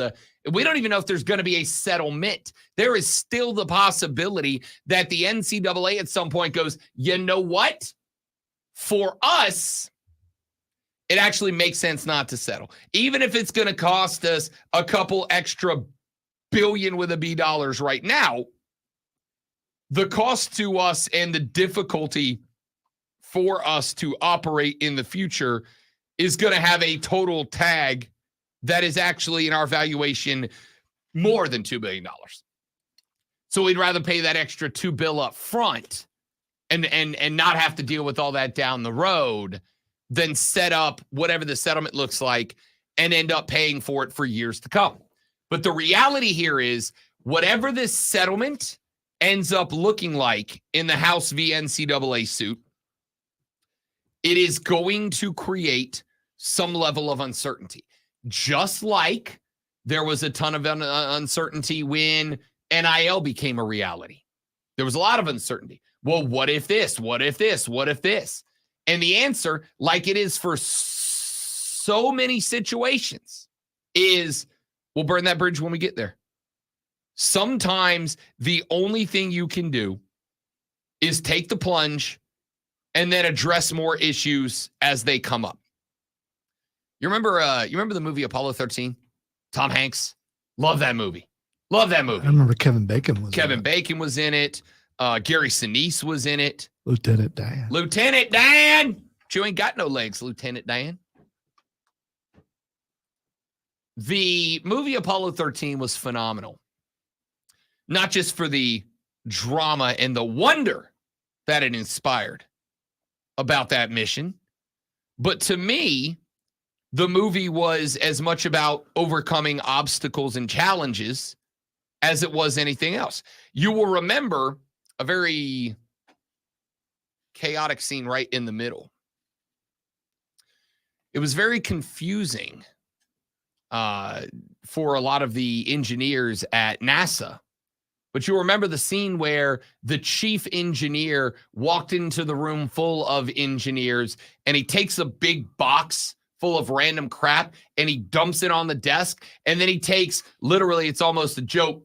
He takes the plug end of a tube that is a circle and a port that is a square. And he says, I need you to fit this into this using only this. And he dumps a box of junk down onto the table. And it's like one astronaut glove and a roll of duct tape. They're like, hey, we need you to be Space MacGyver. And those engineers basically said, all right, we're going to solve this issue, knowing full well that another one's going to pop up. That's kind of where I think we are right now with this. We got to fit this into this using only this. And I don't remember. Did they do it? They did do it. Yeah, because that's what engineers do. Yep, they did it. And because they did it, the astronauts on the Apollo 13 space capsule, led by Jim Lovett in real life, were able to successfully plunge down into the ocean and be recovered alive. There was a point that they were writing speeches for the president about how they were going to address the fact that they could not save the Apollo 13 astronauts, and they were just going to drift endlessly into the abyss until they died. But they looked at all these challenges as they popped up one after the next, and they rang the bell every time. They rose to the occasion, and they figured it out. I kind of look at everything that is happening in the land of college athletics over the past couple of years with that same mindset. It would be fantastic if you could just grab a sheet of paper and write down NIL and all the issues that come up with it and all the solutions to those issues and enact them immediately. But we all know that ain't how life works. Every time a decision gets made, there are consequences to that decision. There are reactions to that decision. There are things that you could not have foreseen coming out of that decision. And all you can do is address those one at a time. When NIL came out, this is why, part of the reason why I think that when NIL became the thing that it became, so many people spoke about regulations and guardrails, which was like the key phrase of the whole situation. We got to have guardrails. And people kept going, why aren't there guardrails? And the answer is because if you over-regulate, if you over-legislate, you end up in this exact same situation. You end up in a situation where the fixes later might cost you more than just seeing what happens and fixing it as it pops up. And I think with this settlement, that's kind of what we're going to see ourselves in, the situation we're going to see ourselves in. If this settlement comes to fruition and the NCAA ends up agreeing to pay potentially multi-billions of dollars to former athletes in damages for restricting their ability to operate independently of the NCAA as business people in a situation that prevented them from making this money. And they agree to pay out multi-billions of dollars. Not only Will it be the impact of, okay, what does that mean for the schools? But also, we sit here and talk about the fact that the athletic director at Texas A&M, formerly of Ohio State University, has already said, yeah, we're going to be adding $15 to $20 million annually to our budget to cover that expense. The NCAA is also going to have to come up with that money. They are also going to have to figure out a way that they can raise that money for the payout while not hindering their day-to-day operations. Could that mean down the road that we end up with pay-per-view college football games? Maybe. Could be a spot down the road where if Lonzo wants to, on Thanksgiving weekend, tune into the game, he's got to go to, Amazon and pay $69.99 nice in order to watch that game. You are speaking dirty words right now that I want to dump everything that you're saying. Stop. Please stop. I mean, sorry, life ain't all butterflies and rainbows, emperor of idealism. It sucks.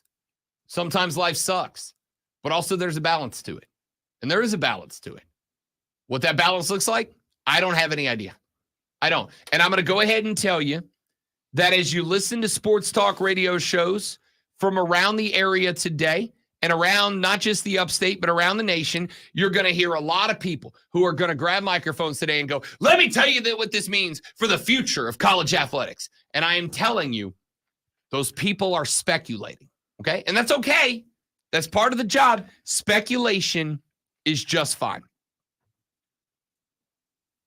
If they say, I think this is the direction of the game, that's fine. But if they say, let me tell you what is going to happen, let me tell you how it's going to happen, that's not knowledge, that's speculation. And I think it is important to know the difference. The reality is nobody knows. The people involved with the lawsuit, I promise you, have a deeper vested interest in the outcome of all of this than any of us do. Any of us. If college football disappeared tomorrow, Lonzo and I would still have a job. We would still have the NFL, the NBA, the NCAA, everything else, Major League Baseball, whatever. We'd still have a job. But if college football disappears, then the NFL would have a problem. So, I mean, I don't think it would. It would just prop up its own new minor league system. If college it's football already went got away, one of those. The UFL would become college football is what it would become. But the point here is we can sit here and speculate and hypothesize and prognosticate and whatever else we want to do till the proverbial cows come home. No Clemson joke there? Man, I was trying to open the door for you. Oh, got you. You were dying. Understand. We can prognosticate all day. But at the end of the day, we don't know. The defendants in this lawsuit don't know. The plaintiffs in this lawsuit don't know. The judges in this lawsuit don't know. Your favorite sports talk radio show host, if it's not me for some reason, doesn't know. Your favorite sports blogger, your favorite sports television talking head, we don't know. We can speculate, we can guess. But at this point, it just kind of is what it is. Like, we got to see what the legal system decides to do with this lawsuit. We've got to see if the NCAA itself decides that a settlement is justified or not, because they still might not. Sources are saying that the conversations about a settlement are ongoing. Sources are saying that a conversation about a settlement is kind of the primary conversation right now. But that doesn't mean anything. It doesn't mean anything. Scratch that. It means something. It means that we're moving towards a settlement and away from a judgment. But as far as being able to prognosticate the future, it doesn't mean anything. We don't know. We don't know if it does create a revenue sharing platform that we lean on. It does not mean that it doesn't. It doesn't mean that it doesn't just make NIL open season. There are no rules. We don't know. And frankly, I don't think that there is a way to know at this point. We can't determine what's next until the settlement comes up. I need you to fit this into this using only this, except for we don't know what's in the box yet. What is in the box? What's in the box? 7. Great movie. I need to watch that movie again. It's been a minute. Wasn't Spacey in that movie? Wasn't Spacey the bad guy in that movie?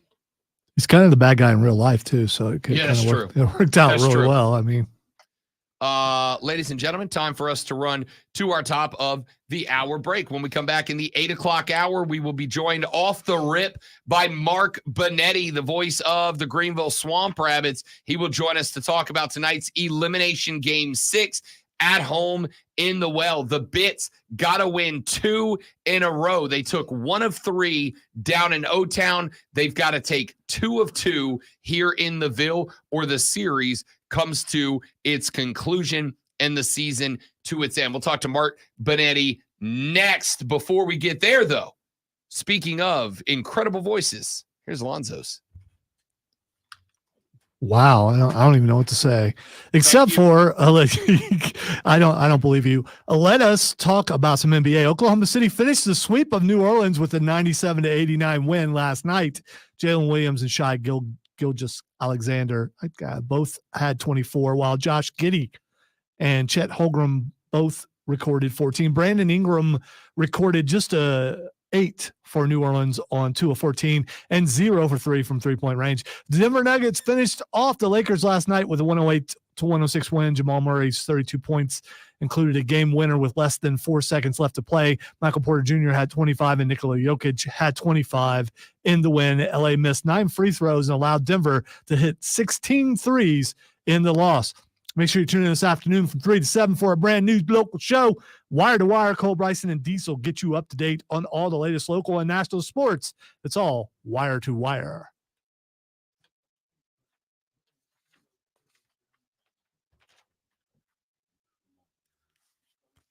Rob complimented me. It threw me off. Do doubt the sincerity, but still, I don't handle compliments well.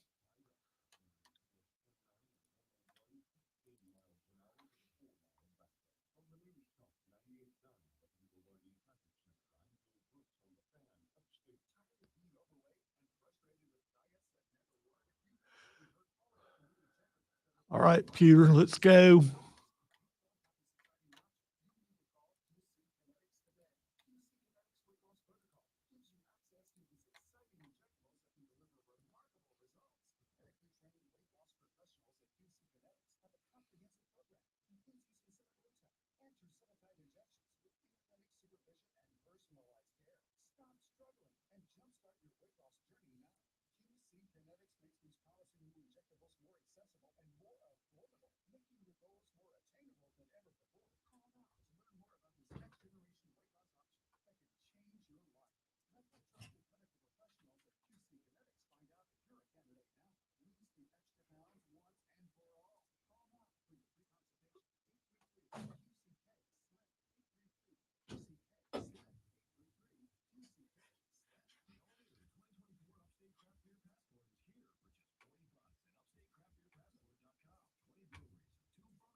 All right, guys, we got to step away to get Mark on the phone. We will be right back.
I acknowledge you're acknowledging. We still doing that? Is that still cool? I think it's still cool. Oh, now it's dangerous if you don't. He might show up. You don't want that happening. Diatus.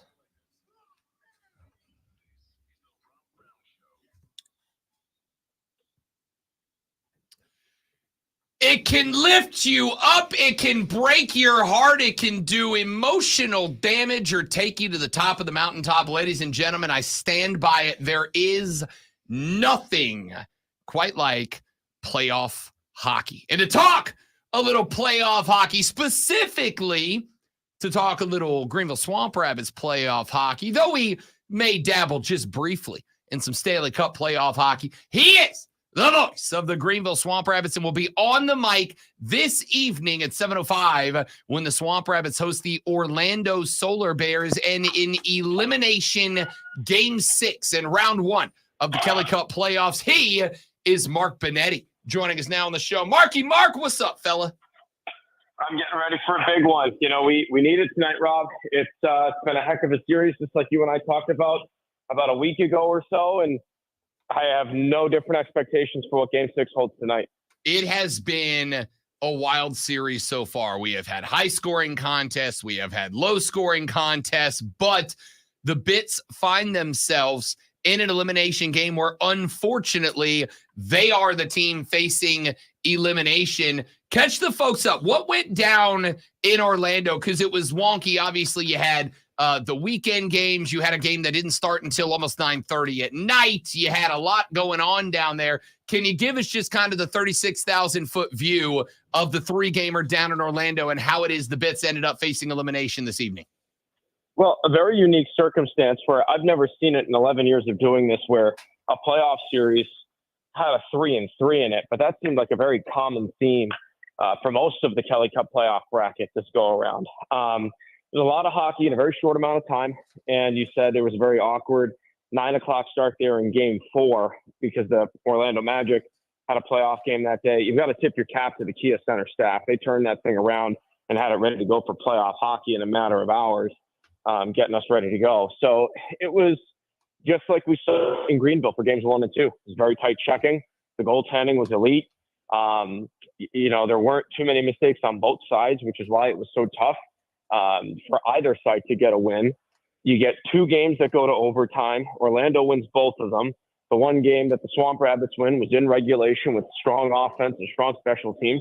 And that's what's got us to this point. Orlando has won every game of this series in overtime. Greenville's won every game of this series in regulation. It's come down to 1 or 2 goal games. And it's just nail biting, desperate, urgent hockey. And that's what we get again tonight here at Bon Secours Wellness Arena. We are talking to Mark Benetti, the voice of the Greenville Swamp Rabbits.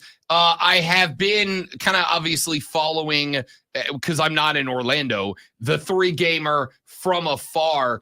The offensive production, which it had a real spike in the last couple of games of the season. And I asked Eberle about this. I asked Ben Freeman. I asked Lordo about this. And they all kind of said the same thing, which was, at the end of the day, you gotta go distractions aside, and you got to play the system that Lordo's been getting us to play all season long. And it kind of felt like they found a rhythm. So is this disruption because Orlando's playing well? Is it just because it's a really well-matched series, despite it being a 1 seed and a 4 seed? How did it get to the point that a team that was putting up 7 and 8 spots down the stretch is finding themselves in so many one goal and overtime games? Well, playoff hockey is very different, right? It's a different mentality compared to your regular season. It's not to say that the regular season isn't important, but you have 72 games worth of margin and error. When you get to the playoffs, you're lucky if you have a tenth of that, if you have 7. So it's a race to 4 wins. You don't want to make mistakes, so everybody checks a little tighter. Everybody grips their stick a little tighter. You're a lot more aware. And then when you're in a situation like the Swamp Rabbits are, where it's 1 more loss and you're out, you're playing a lot more desperate. So, and that's a number of things. That means getting more pucks to the net. It means hitting harder. It means back checking harder, staying more defensively responsible, all these different things. And I think, quite honestly, you hit it on the head. It's a very well-matched series. It has been from the beginning. if you remember, because you were there, you were at our playoff press conference, and Coach Lord and all the players that we had up there said that this matchup was essentially the Swamp Rabbits looking at themselves in the mirror. And so it's a deep team. It's a team that's well coached. They can skate well, and they're playing just as much energetic hockey as the Swamp Rabbits are. So when you get to a South Division playoff matchup like this, the seeds are irrelevant. We've talked about how this is the deepest division possible, and every matchup's going to be a gauntlet. Jacksonville had a chance to put Florida away the other night, and then Florida proved why they've done this back-to-back years now. They stayed alive. They forced the series back to Jacksonville, and they've got a big Game 6 tonight. It's anybody's game in this division, but it's absolute warfare. One of the things over the past couple of years that I have noticed, Mark Benetti, voice of the Greenville Swamp Rabbits here on the Rob Brown Show in the Fan Upstate, the teams out of Florida, we're talking Jacksonville, we're talking Orlando, man, these teams love to play like physical hockey. And I'm not talking like hockey's always physical. I'm talking overly physical hockey. And it's almost felt to me at times like the goal is more to disrupt the other team. Pardon me, terrible timing. The goal is more to disrupt the other team than it is to really establish any sort of system on your own. Has that been what Orlando's done to Greenville so far in the series? I would say yes and no. There is certainly an intent to disrupt.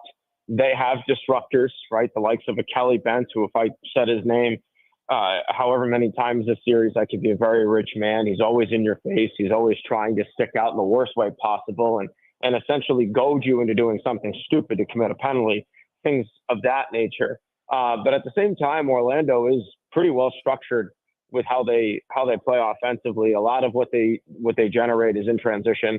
They try to get odd man opportunities and have a guy trailing so that it disrupts your defensive structure as you're back checking, as you're getting back in. But yeah, I think a lot of their disruption comes from trying to mix it up a little bit. And that's something that this Greenville team is more than capable of standing up to.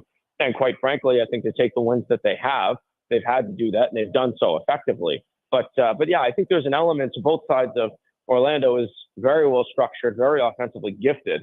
But at the same time, they kind of want to goad you into doing something stupid to put yourself shorthanded. Has that, I mean, and I know obviously it kind of stinks to be critical about the team, but that is kind of the job we find ourselves in as analysts here, Mark Benetti.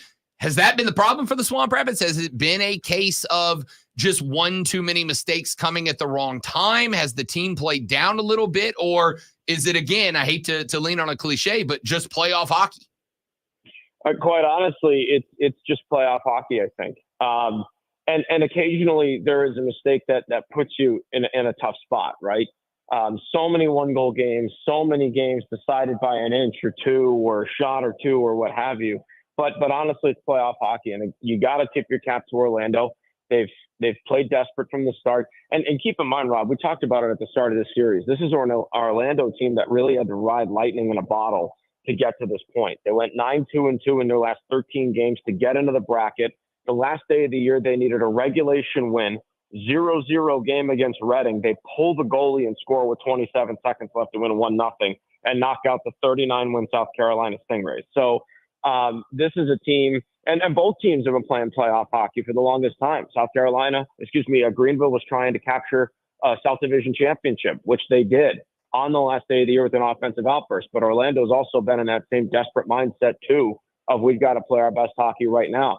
They're playing their best hockey, but so will the Swamp Rabbits. It's just Orlando's found a way, especially in overtime, to eke the puck over the goal line before the Swamp Rabbits do. And so I'm very excited for the challenge ahead for this team. I think if we follow trends, Game 6 is certainly in the favor of the Swamp Rabbits because they've made great adjustments after suffering defeats to get to this point.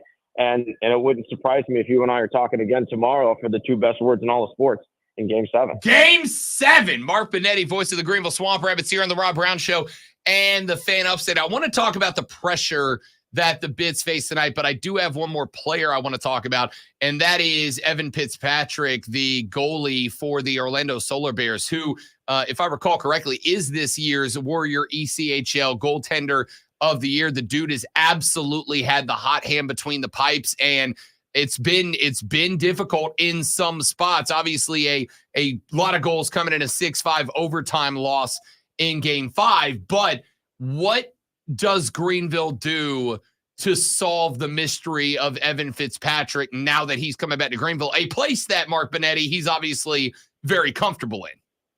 I don't mean to correct, but Taylor Gauthier of the Wheeling Nailers was actually ECHL goaltender of the year. But to your point, Fitzpatrick's definitely playing like one. What I think the Swamp Rabbits have to do is what's gotten them their wins, and that is make him work for it in the sense of high shot volume, high quality shot volume, and try to make his life a living hell. It's one thing for a goalie to get hot and carry a team the way that Fitzpatrick's done. It's another thing to do it when you got to save 35, 40, 45 shots a night. And we've seen when the Swamp Rabbits have applied high quality shooting and when they've applied numbers in the offensive zone, I mean, not even Dominik Hasek could stop half the goals that he's given up. So, I think for the Swamp Rabbits, you have to get back to what worked at the start of the series. You were peppering 35, 40 shots on net. You were capitalizing on your power play, which the Swamp Rabbits have done. They've gone 4 games in a row scoring the power play goal. They've scored the first goal in 3 out of the previous 5 games of this series and won twice. And they've dropped 5 on them back-to-back games. So things are working. You can finally score on them now. It's just a matter of once you get that lead, not necessarily playing to win by that score, but holding serve enough and withstanding things defensively that you're going to feel comfortable in extending this one more night. Mark Benetti, voice of the Greenville Swamp Rabbits, here on the Rob Brown Show on the Fan Upstate. As far as the offense goes, has the plan been to create 30-plus shots on goal a night and kind of play for those rebound goals? And I'm talking over the course of the entire season, or is that kind of a shift in mentality, in your opinion, from an offense that was based on taking more efficient shots, maybe quality more than quantity? Has there been a change in mentality offensively from the regular season into the playoffs? I don't think necessarily, because the approach has always been a marriage of quality and quantity.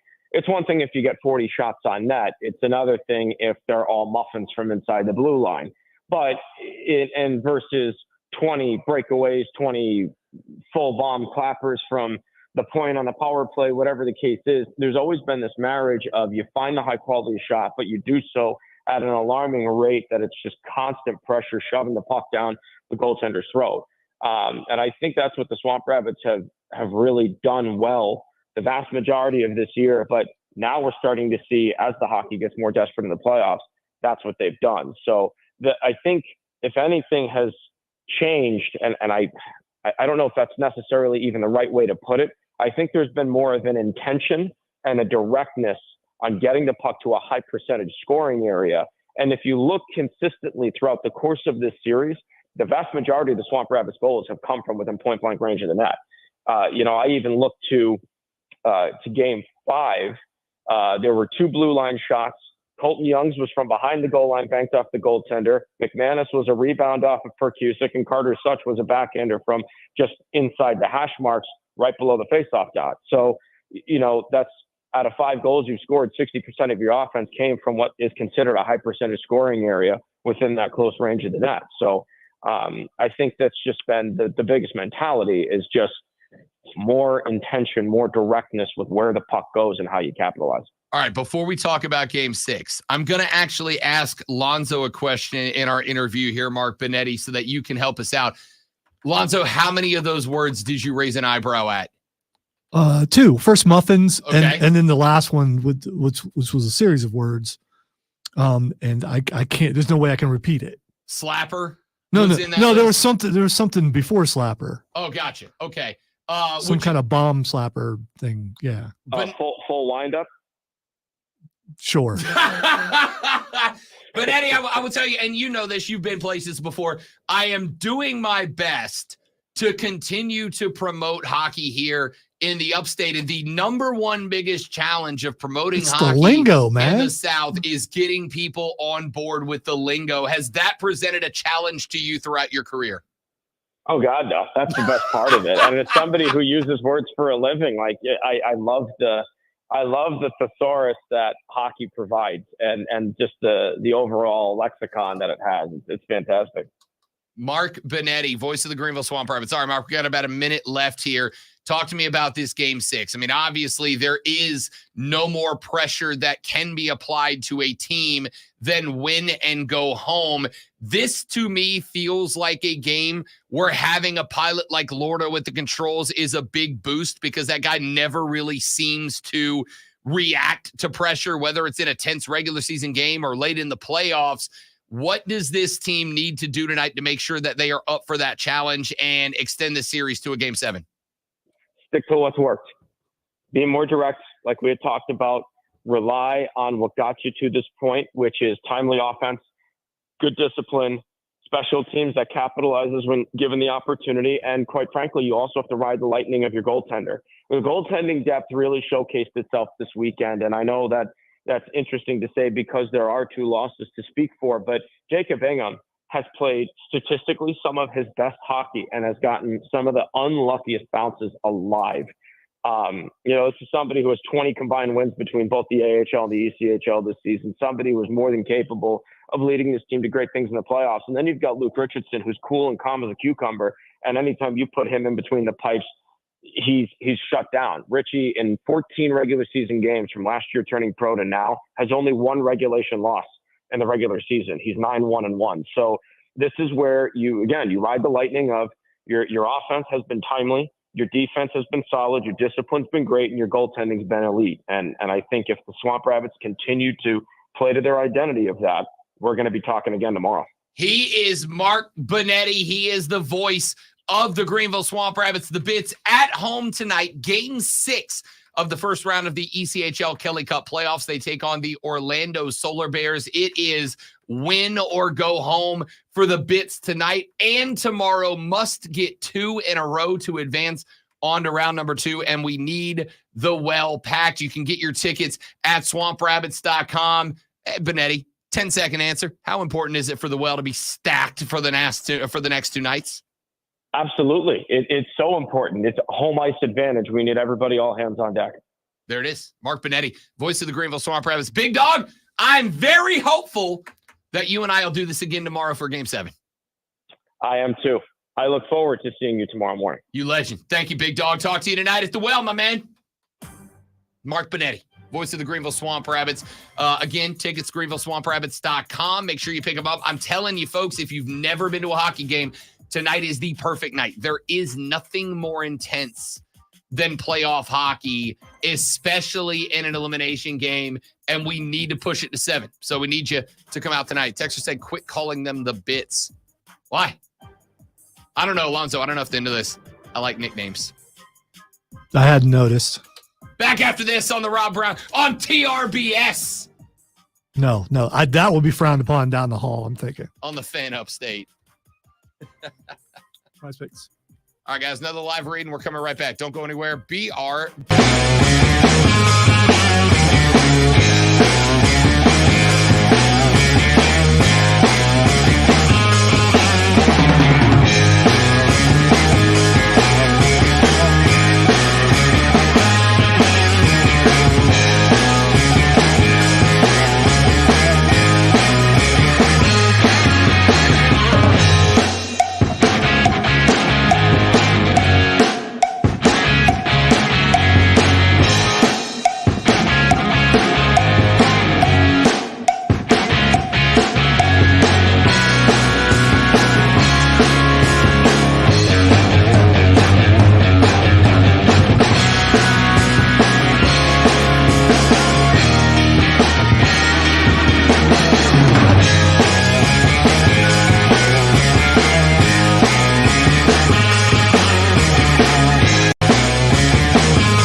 The Rob Brown Show back on your radio. It's the Fan Upstate. Can I win you over to hockey? And by you, I mean the royal you. I mean all of you. For those of you that didn't grow up, and I will tell you, I didn't grow up around hockey. I lived on the beach in Florida. The only ice that we had down there was ordinarily blended into a margarita. So I didn't grow up around hockey. See, I don't dislike hockey. Out of all the sports that are not the big three, that's the most violent. So I'm definitely drawn to that. It just, I don't know. I don't know why. I think part of it is having enough time and things like that to go to games. But I went to games early on when I first moved here, when they first brought hockey to town. So I'm not a hockey hater. I'm just, I don't know. So the reason I ask is because you got a bunch of good things going on. You've got the Greenville Swamp Rabbits because the fan said, quit calling them the Bits. Big nickname guy over here. You got the Bits going, who are the one seed. I think Bits means something else to some people, and maybe that's why. Yeah, you're just going to have to get over it. Okay? Texter, you're just going to have to get over it. Love you. Thanks for being here. Don't go anywhere. But you got the Bits going as a 1 seed, a division champ this year. Your Carolina Hurricanes are not just very good. They're the favorites to win the Eastern Division outright, and it's not by a big betting odds number. They're like plus 110 to win the East right now. Yeah, but they're not really our Carolina Hurricanes. They're in North Carolina. The Carolinas, one team, one state. Mhm. That's what I've been told is the I think Tepper killed that for everybody, for every single sport. 3-1 lead over the New York Islanders. They will effort the gentleman's sweep of the New York Islanders after they did give one back on the road, which tough to go into another team's barn. There's lingo. We call them the barn. Into another team's barn and get the dub. New York and Carolina will play tonight in Raleigh on TBS at 7:30. So even if you don't want to come out to the Swamp Rabbits game, which you should, they're a blast. You stay home and watch that one. This sport in its playoffs. I've told you my favorite postseason in sports is college baseball. I think college baseball has the best overall postseason. You've got regionals, which give you a true home field. You've got super regionals, which give a home field to one team, but you get plenty of other teams because at that point, everybody's good. Omaha is exceptional in the format. I absolutely adore Omaha. But as far as intensity goes, as far as just game to game, skate to skate, play to play intensity, I don't think there's anything better than playoff hockey. You can have some bad games in college baseball's postseason. And there have been some bad games in the Stanley Cup playoffs. Florida absolutely massacred the Tampa Bay Lightning. They win that series 4-1, and I'm shocked it wasn't an outright sweep. Boston is up 3-1 on Toronto. They're beating the hell out of that team. When Florida and Boston play in round 2 in the East, it is going to be madness. You want violence? You want two teams who are going to beat the ever-loving bleep out of each other? There's your series right there. If I was going to try to get Lonzo more into hockey, I would do it by nearly insisting that he watch Florida versus Boston. Because if you are looking for a car crash of a hockey game, that's going to be it. The Rangers do sweep the Caps. I'm sorry to say that Alex Ovechkin, as good as he is, well past his prime, and the Caps were lucky to even skate in. The Rangers are a good team. Carolina, again, very good team. Carolina v. New York is going to be more of a classic hockey contest, I think.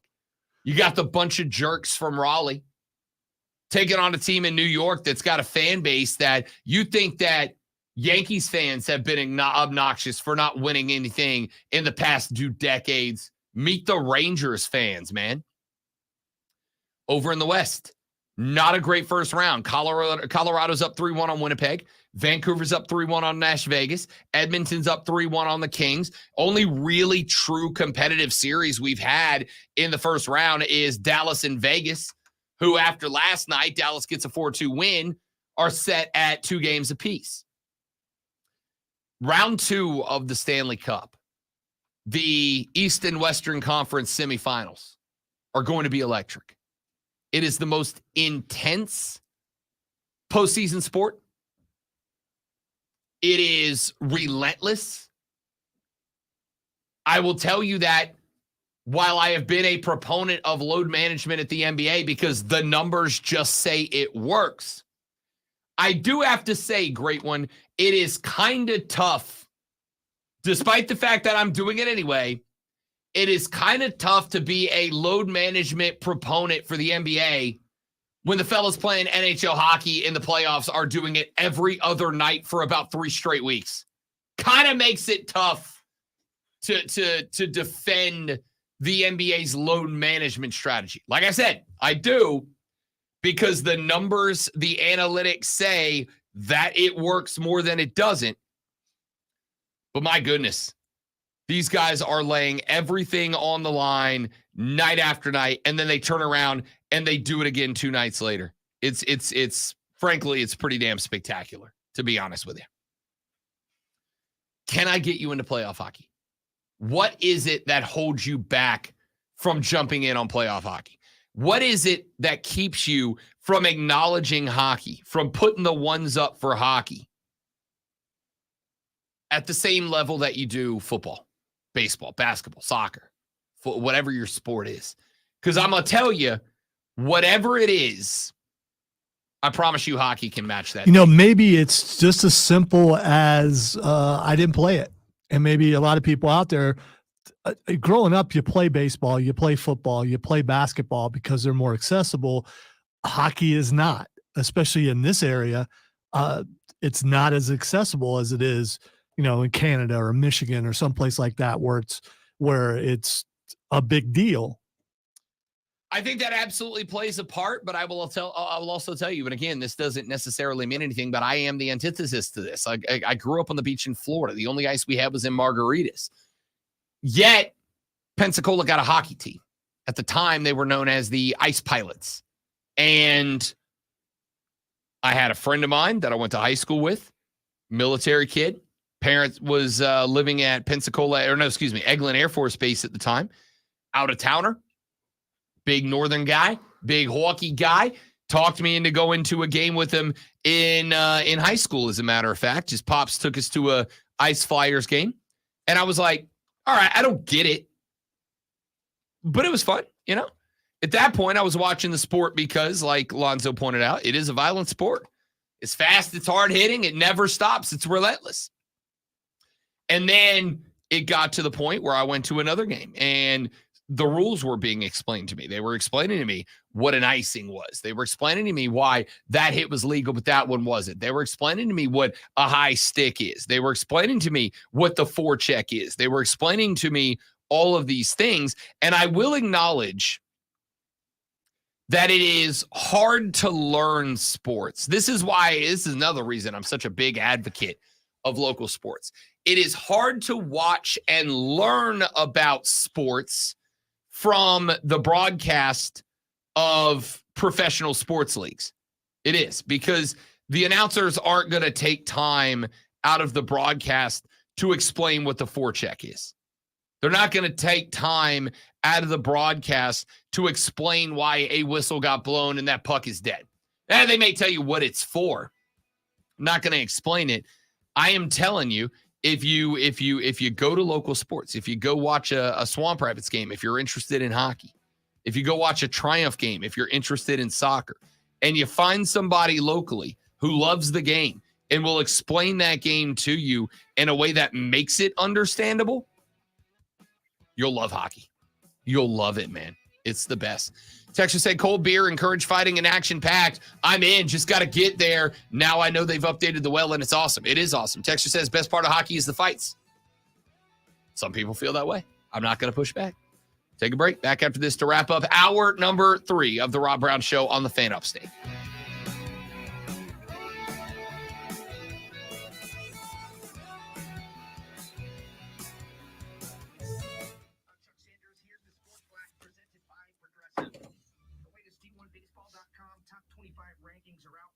Up a spot this week to number 4. East Carolina jumped 2 spots to number 5. Duke down 4 spots to number 10. North Carolina jumped 3 spots to number 12. Wake Forest slid 5 spots to number 13. Big jump for South Carolina, up 9 spots to number 15 this week. Look at the Gamecocks. Look at the Tigers. Baseball country, baby. Atlanta drops to 19-7. Still first in the National League East. Mitch Garver's 2-run homer in the bottom of the 9th was the difference maker. Ozzie Albies drove in Atlanta's only run with a double in the top of the 7th. Stanley Cup playoffs tonight. The Carolina Hurricanes looking to close out the New York Islanders at home. The Canes up 3-1 in the best of 7 as the series shifts back to Raleigh. Bundle auto and home, renters or condo, and save with Progressive. Download the Odyssey app, search the Fan Upstate, and listen anywhere on your phone. I'm Chuck Sanders. That's the Sports Flash on the Fan Upstate. Up to the minute upstate traffic. The Cordell and Cordell Jam Cams show you coming to a halt southbound 85 out of Spartanburg, right where north and south come together. You'll stay very slow for about 3 miles. Then more of the same southbound 85 between 290 and 101. And then there's Pelham Road beginning to happen. From the News Talk 98.9 WORD Traffic Center, I'm Bill Brooks on the Fan Upstate. Thanks for calling Discover. This is Diego. Hi, Diego. It's Jennifer Coolidge. I just want to say your cashback match makes me feel so special. It really inspired me. That's great. Doubling the cash back you've earned at the end of your first year is what we do. Well, I'm doubling everything now. Double dating, double dipping, double feature, double header, double whammy. Basically double or nothing. You earn, we match. Discover Cashback Match. See terms at discover.com/credit card. As a roofer, spring means the start of my busy season, which means I've got to get organized. With help from Beacon, I can save time with Beacon Pro Plus and 24/7 access to live pricing, delivery tracking, order history, and more. Plus, this spring, I can earn $1,000 and the chance to win a $25,000 backyard renovation just by buying my CertainTeed shingles online with Beacon. No purchase necessary. Now that's what I call a spring cleanup. Visit BECN.com for official rules and to start earning entries. Getting quality employees to fill positions in your company is essential, but finding those people can be a major hassle unless you use ZipRecruiter. ZipRecruiter makes finding quality people a breeze. ZipRecruiter's advanced technology identifies candidates with the right skills, sends you great matches, then you can easily invite them to apply. 4 out of 5 employers who post on ZipRecruiter get a quality candidate within the first day. See for yourself. Go to ZipRecruiter.com/free to try ZipRecruiter for free. That's ZipRecruiter.com/free. Lowe's knows pros need the right tools for every job.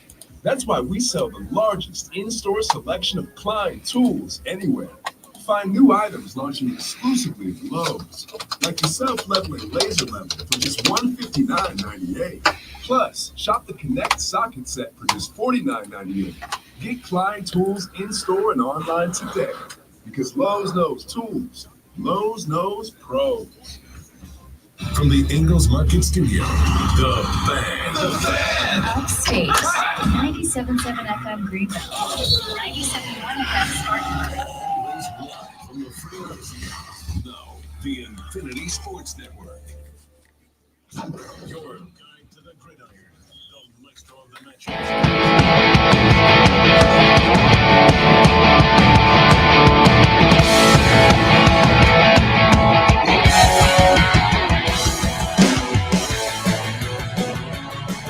Coming to the end of hour number 3 of the Rob Brown radio program. We talked a little bit about that potential NCAA settlement from the NCAA in the antitrust lawsuit of House versus Michigan. Nope, House versus NCAA. Sorry, I'm reading up on my... Somebody just said J.J. McCarthy is a lock for NFL Rookie of the Year. What? Stop it. Stop it. What if he does do that? Then I will come back and I accept my crow medium rare. I mean, I don't believe he's going to, but I mean, he has just as much of a chance as anybody else does, I suppose. Except for a lineman. A lineman's not going to win Rookie of the Year, no matter how good they are. If J.J. McCarthy wins NFL Offensive Rookie of the Year this year, I may have to turn in my master's degree in ball knowing. Genuinely. I might have to turn in I may have to downshift from saying I have a master's degree to saying I have a BS in knowing ball. A bachelor's of science, of course, is what I meant there. Yeah, you got to be a little more descriptive when it comes to that, I suppose. I don't see it. I don't see it. Shane said if J.J. McCarthy wins Rookie of the Year, Rob and I will shave our heads. No, Rob gets married in September. He's not cutting his hair again after that. All right? Yeah. I don't see it. I don't see it. Now, we talked about this a little bit yesterday when we were doing our draft in review. Which quarterback taken in the first round? I'm talking from Bo Nix up. Which quarterback is set up in the best position to have early success? I'm going to go ahead and start with, it definitely isn't Bo Nix going to Denver. Denver, sorry, Doug, love you, bud. Denver is a trash can right now. Denver is a Houston sign signaling device at this point. Yeah, but they have a Super Bowl winning coach who can turn things around, I'm sure. Yeah, if Drew Brees showed up, he would be able to. He absolutely would. We got into that last week. If Sean Payton didn't have Drew Brees, Sean Payton would not be in Denver right now. You know, the The concept of the butterfly effect, right? Butterfly flaps its wings in Asia, and there's a tornado in the United States because of it. I don't know if I necessarily believe it, but I'm aware of it. Yes. I am a believer in naturalistic causality. Everything. Wow. Everything. And homeopathic medicine. No, that's different. Everything. Just sound like it went well together. That happens. No, you know what they call homeopathic treatments if they work? Medicine. All right? So, everything that happens has an impact. Drew Brees was going to be a Miami Dolphin when Nick Saban was the coach. Nick wanted him. The Miami Dolphins administrative staff said, no, his shoulder is not good enough. We're not comfortable with that. They rejected him. He goes to New Orleans. Dante Culpepper ends up being Nick Saban's quarterback. Nick Saban does not have a great time in Miami. He ends up back at the University of Alabama. They create an absolute dynasty under him. Drew Brees goes to New Orleans. He gets paired up with Sean Payton. Drew Brees wins Sean Payton a Super Bowl. Sean Payton gets traded to the Denver Broncos to be the coach. The Broncos are a trash can. Not because of it, but it certainly adds to the trash canniness of the situation. It is what it is. Anyway, that team is it's just bad, man. Not only is it just bad, but they don't really have the room to get better because on top of being bad, they're about to pay the starting quarterback of the Pittsburgh Steelers $85 million not to be there anymore. It's real bad for Denver. So Bo Nix out of that equation. Well, you could be an error there. He may be the bench, but he may be the second string quarterback for Pittsburgh Steelers getting paid that much. There is a possibility, but I'm 99%. I mean, obviously you don't sure. like Justin Fields. You've already pretty much, said that. So the opposite of true. I don't know why you got to be that way this morning. Because you did that pay-per-view for Ohio State thing. Oh, so gotcha. I'm still sore about that. So let's look up the board from 12 Bo Nix. J.J. McCarthy with the Minnesota Vikings. Is he set up for the best success in 2024? You know what? The team was pretty good. It was.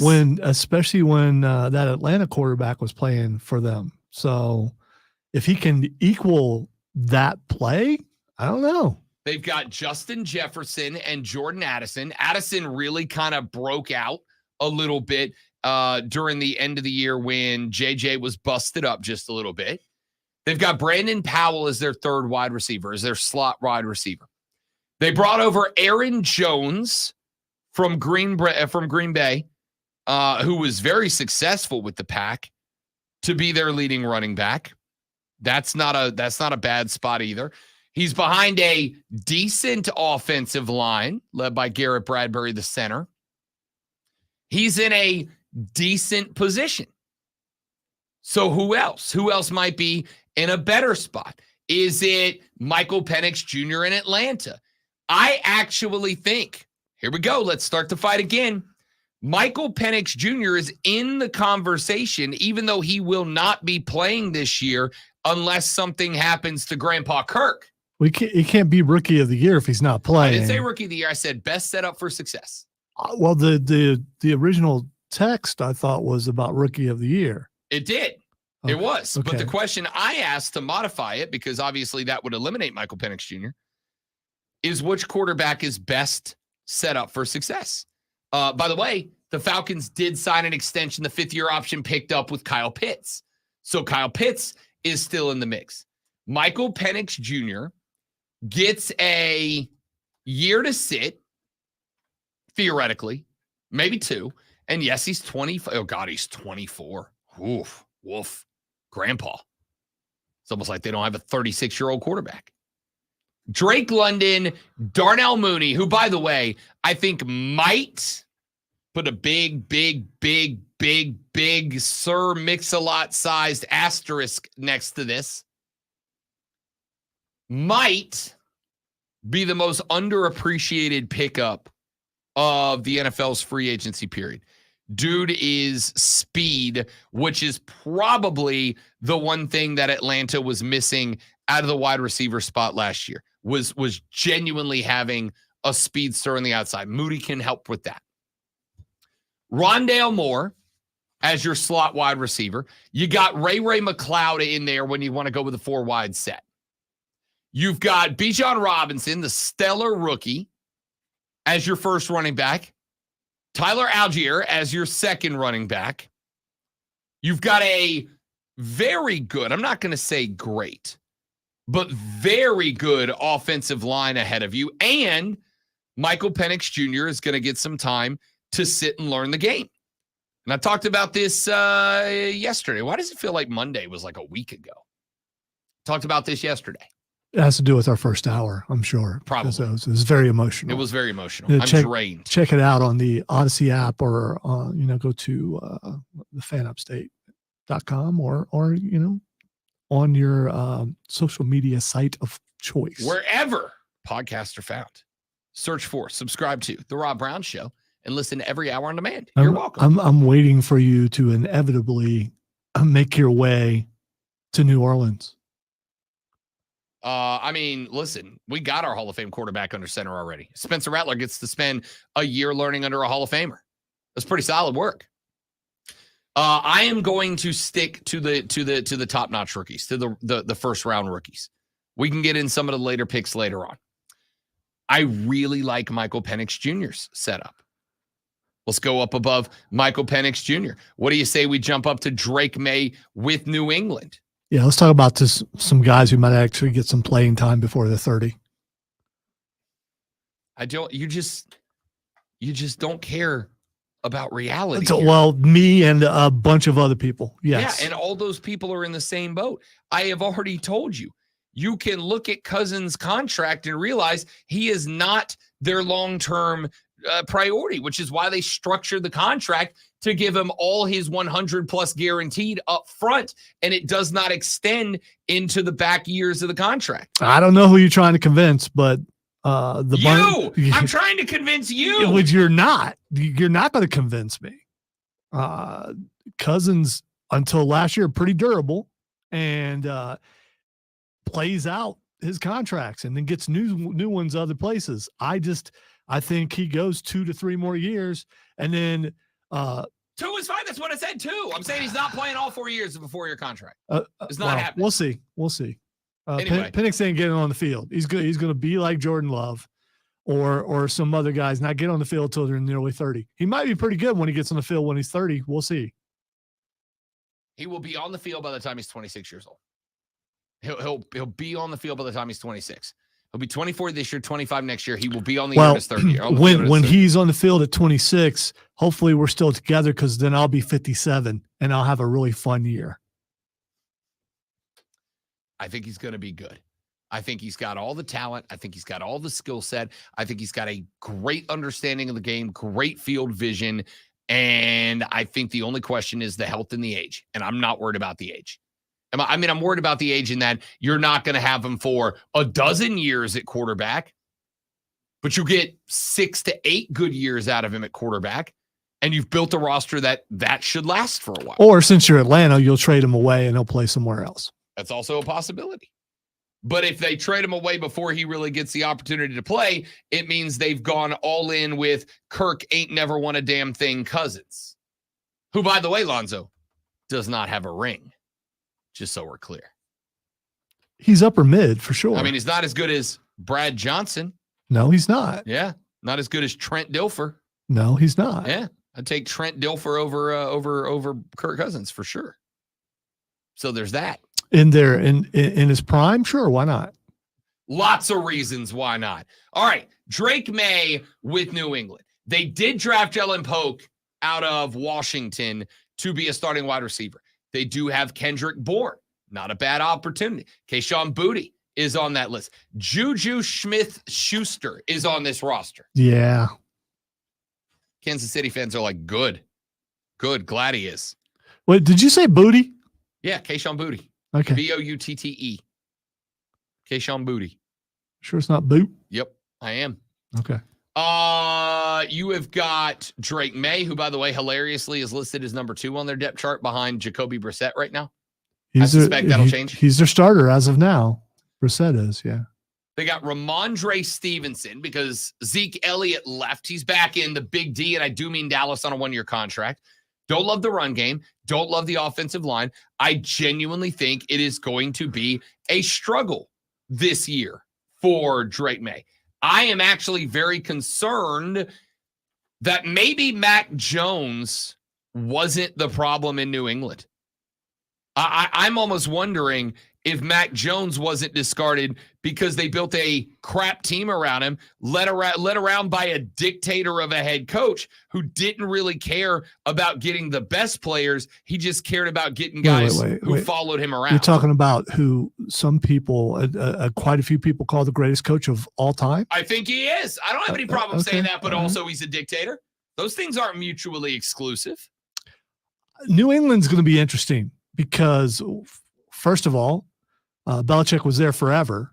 And is there going to be a lot of counter Belichick? We're going to do this because Belichick did it this way. And it's going to be fun to watch to see if they can figure it out. There is a reason that they went with Jerome Mayo as their coach. You know what that reason is? It's because he's a Belichick guy. He's a Belichick understudy, but he does not seem to be the guy that's like, yeah, we got to do it Bill's way. This is how Bill did it, so therefore that's how we're going to do it. Seems like a guy who's like, I'm going to do the stuff that Bill did that worked, but I am also not married to doing it the Patriot way. Let me ask you, in a job that you've worked for a long time, a boss wants something a certain way. Doesn't it become your way after a while? Because in order to make the boss happy, you're doing it that way to the point where it becomes second nature. So the boss leaves, but you've been doing it that way forever. So you just continue because you don't have to think about it. I think that, like any job, like anything, not just job, like anything, human beings, we talked about this a little bit earlier. Human beings are prone to making up answers when they don't know. This is why uncertainty is maybe the biggest fear of mankind. When we are uncertain about something, we make up explanations. When we didn't know what lightning was, it was Thor bringing down the thunder, right? When we didn't know what thunder was, it was whatever was happening upstairs. Like, we are afraid of uncertainty. I think we're also, by and large, creatures of habit who are afraid of change. When you've been doing something a certain way for a very long time, and then you're obligated to change, most people don't go, yay, I'm excited to try something new in this thing that I've been doing for months or years or decades. We don't like it. And I think that's why this year is going to be interesting. But I will say two things. The Patriots are going to be an interesting watch this year, Zoe. They're also going to be real bad. They're just going to be bad. There's just not the talent on that roster to be good. There's Jaden Daniels with the Washington Commanders. Bum, bum, bum, bum, bum. I may have to drop the bum, bum, bum, bum, bum, bum, bums off of them this time around. I'm going to have to drop that. Well, you definitely will when they change the name again, if they indeed do that. Yeah. I'm not convinced they are yet. They went and got Austin Eckler out of Los Angeles. They got Brian Robinson Jr. as the backup. They got Terry McLaurin as the first wide receiver. John Dotson is the second wide receiver. It's not a bad core. And Jaden Daniels stepping in as the quarterback, who I think is going to be a stud. And then you got Caleb Williams at Chicago, who has, and I'm going to stamp it right now, the best wide receiver room in the National Football League. Why did your stamp come towards my face? It didn't. It was emphasized. It is the best wide receiver room in the National Football League. It is a good offensive line. DeAndre Swift and Khalil Herbert. Though? I don't know. What? The best wide receiver room or good offensive line? The offensive line. I think it's good enough. Do I think it's perfect? No. I think there's room for improvement. I probably would have liked to seen them pretty much lean on the offensive line in the back half of the draft, but it's good enough. And the guy can move. Who's the quarterback best set up for success at the next level? I got to tell you, out of the gate, it's Caleb Williams. They did everything for that kid to get him set up and ready to go. All right, we'll talk some more draft later on in the radio broadcast. Hour number 4 is around the corner. But before we get there, ladies and gentlemen, sit back, get comfortable, light a candle, and enjoy the sensuous sounds of the Sports Flash. Yeah, light a candle. It stinks in here. The Boston Celtics took a 102-88 win over Miami in a game 4 and pushed the Heat to the brink of elimination last night. Derek White led all scorers with 38 and Jason Tatum scored 20. Miami must win game 5 in Boston to continue the series. Oklahoma City finished the sweep of Rob's New Orleans Pelicans with a 97-89 win last night. Why? Because you're sitting there. Jalen Williams and Shai Gilgeous-Alexander both had 24, while Josh Giddey and Chet Holmgren both recorded 14. Brandon Ingram recorded just 8 for New Orleans on 2 of 14 and 0 for 3 from three-point range. And make sure you tune in this afternoon from 3 to 7 p.m. for our brand new local show, Wire to Wire. Cole Bryson and Diesel get you up to date on the latest local and national sports news. Great guests, great debate, and a whole lot of fun. And it's all Wire to Wire.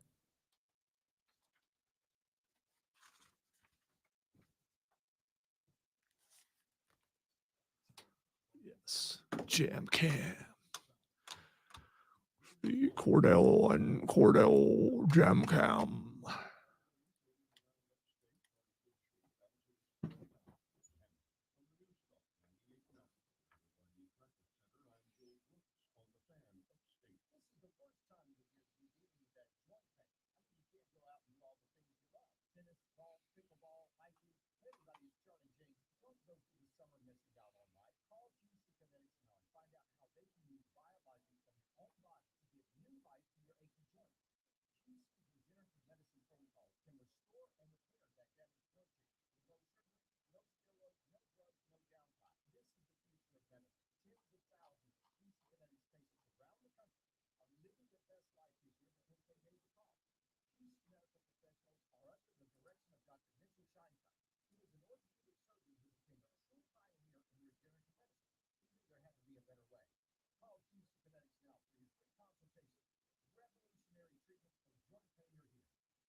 Jones sweeping the leg. Why'd you like I couldn't remember if I was barely in the open the office door or here. and you were like, give me a weird look, and then you turn around. I think you were doing some sort of voodoo evil eye thing.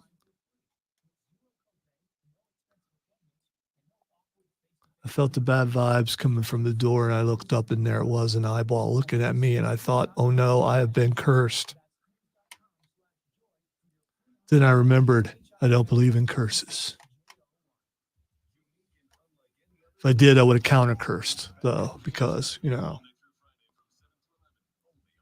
except I don't curse, so I couldn't counter-curse since I don't curse. I would have put up some sort of barrier that would have blocked his curse.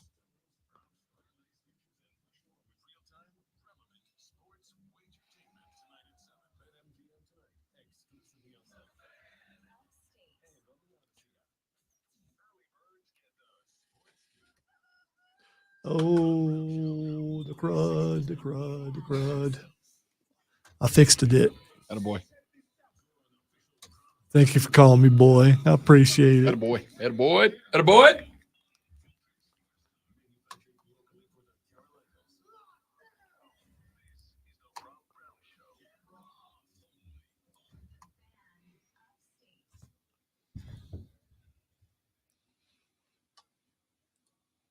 Here we go. The fourth and final hour. The Rob Brown Show begins now. It is the Fan Upstate. Yeah. Ladies and gentlemen, wonderful to have you, Rob and the great one Lonzo, with you on a lovely Upstate Tuesday AM. I thought I hit the applause button. My bad. It's all good. My buttons are need it. rearranged. We and, know the people are clapping one way or the other. It was more for me. I'm glad I'm glad. Yourself on the back there. No. That we collectively are looking forward to this hour. Are we not? Yeah, that's what the applause was for. Okay, gotcha. It's a team thing. Or should be. I don't go back to being you. Teams are teams, but individuals win championships. That's how the game gets played. Does it? I don't know. It's what the ring conversation led me to believe. We're not bringing up I was going to say I'm backing off, dude. I'm over here with just stop. We have got some more things that I want to cover. The Atlanta Braves last night. I think there might be a bit of a problem. No, Lonzo, I'm not pushing the panic button. Is it time? No, Is it time? It's not. Are you sure? Yes, it is not quite time to panic as of yet. And it is not quite time to panic as of yet because the issue is frankly, bit of a minor one, I think. Oh, no. My alarm button is missing. Wait, I got one. No, I found it. Wait, you go ahead. You go ahead. There it is. Alarm. They actually go pretty well together. Alarm. Okay, all right. Well, all right. Got it. So, what happens to this team when the bats go cold? It did last night. Team managed 3 hits across 9 on the road at Seattle. Now, let's also put it in context. Let's put it in the context of the fact that the Atlanta Braves had just finished a 3-game series against the Cleveland Guardians. And here's a sentence I didn't think I'd ever say. The Guardians, who currently lead the American League, they have the best record in the AL. Why is that unusual? Because it's Cleveland. They don't do that. They did it in Major League. Which is, I'm sorry to say, a great movie, but fiction. They do not have a Wild Thing. There's no Dorn on this team.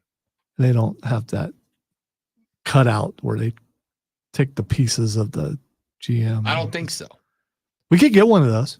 I don't think we need to. I don't know who the Guardians owner is. I'd be the fat coach who just, I'm too old to run only for it. Only if you do the voice. That's 2 wins, boys. You get a third one, they call that a streak. That's not bad. Can we be real? It's not great, but it's not bad. I only saw him in 3 movies, but I liked all 3 movies. Did he talk like that in all 3 movies? Yeah, because he was. No, that wasn't him in the actual voice. That wasn't him in the natural. That was Wilford Brimley. Diabetes. So I saw him in 2 movies. He was in that and in Silverado, and yes, he used the same voice. I think that's just his voice. So the Braves couldn't hit the ball yesterday. It's not. That makes it difficult to win. You need more bass in it. That makes it difficult. No, that's worse. That's not as good. Anyway, the Braves take 2 out of 3 against Cleveland. That comes off of a sweep against Miami. That comes off of taking 2 out of 3 against the World Series defending champion Texas Rangers. That comes after a 3-game sweep against the Houston Astros. The Braves are fine. Let's be clear. It is not time to push the panic button on a team that is 19-8. It's just not.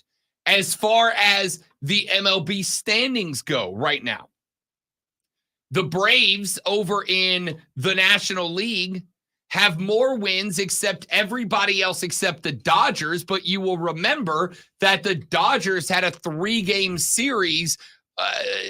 Way to go, baseball. A week before opening day. which made opening day kind of like not like kind of opening day, I guess. Anyway, the Braves have as many wins as the LA Dodgers, but they have 4 fewer losses than the LA Dodgers. Here is the issue, and this is what I've been concerned about. They have played 3 more games, but the Phillies have the same number of wins as Atlanta now. My concern has always been allowing Philly to stick around. But I also, in what is going to be a bit of a, conundrum of a statement, I'm also not super worried about it. And I'll tell you why. Last year, this team won 101 games. And in the last, let's say, 3 weeks of the season, the Braves were not playing their best baseball, like intentionally. The division had been locked up. There was no way for Philly to come back. And so they were throwing their best pitchers, but they were throwing them for like 4 innings. If any guy came in and said, "Coach, I got a bruise on my pinky toe," they sat for a day because there was no need to trot everybody else up there. The problem was Philly was playing for a wild card spot in a very contentious wild card race. And because they were playing for that wild card spot, Philly was going full tilt. And so Philly going full tilt got themselves into a spot where when the playoffs started, the Braves hadn't really mashed the accelerator in a month, and Philly had been standing on the accelerator for a month. So they just came into the playoffs hotter. And when those two teams got matched up again in the NLDS, the Braves weren't chemically good yet. The chemistry, the timing had taken a little bit of a hit. Pitchers weren't used to having to go 7 innings against a playoff caliber lineup consistently. They had all been pitching 4 or 5 inning outings at longest over the past couple of weeks. I'd like to think that this year that won't be a problem. And here's the thing. You actually have been getting some very good games out of your pitchers lately. Last night's 2-1 L had nothing to do with pitching. How do I know that? Because Max Fried was once again an absolute stud. Max Fried went 6 innings, allowed 0 hits, gave up 0 runs, had 0 errors behind him, gave up 2 walks, 7 strikes. It's about as good as you could ask for out of that guy. You had Pierce Johnson come in, pitched 1 inning, no hits, 3 Ks, 1, 2, 3, bang, bang, bang. Jimenez came in, pitched 1 inning, gave up 1 walk, 2 Ks, and 2 hits. And then AJ Minter came in. Ended up giving up a game-winning walk-off dinger to Mitch Garver in the bottom of the 9th with 1 on, and that's all you needed. I want to be concerned, but there's a couple of other things that have to factor in. Number 1, Seattle is currently leading the AL West. Now, that might not mean a whole heck of a lot, but I would like to point out that the AL West, the AL West is where the Houston Astros play their ball. Now, if you've listened to Bet for the Cycle at all, you know that I firmly believe ding dong, the dynasty is dead in Houston. I think that team is cooked. I think they're too old. I think they have had too much drama. I just think Houston is not the same team as they have been in years gone by. That division, however, has still been dominated by that team for a very long time. Then I look over and I see the Texas Rangers. I look at the Texas Rangers, a team that won the World Series last year. Seattle leads them by a full game, by the way. It's a good Mariners team. Seattle's been a team the last couple of years that I have waited to turn the corner. Like, it's still a young team. It's still a team that does not have a ton of experience. It's still a team that does have some experience. And it is a team that the last couple of years has been very much in the hunt. Right down to the dying gasp of the season. And part of the reason that they have been in the hunt every year is that they have been largely allergic to the first half of the season. They've just been bad out of the gate. This year, not so much.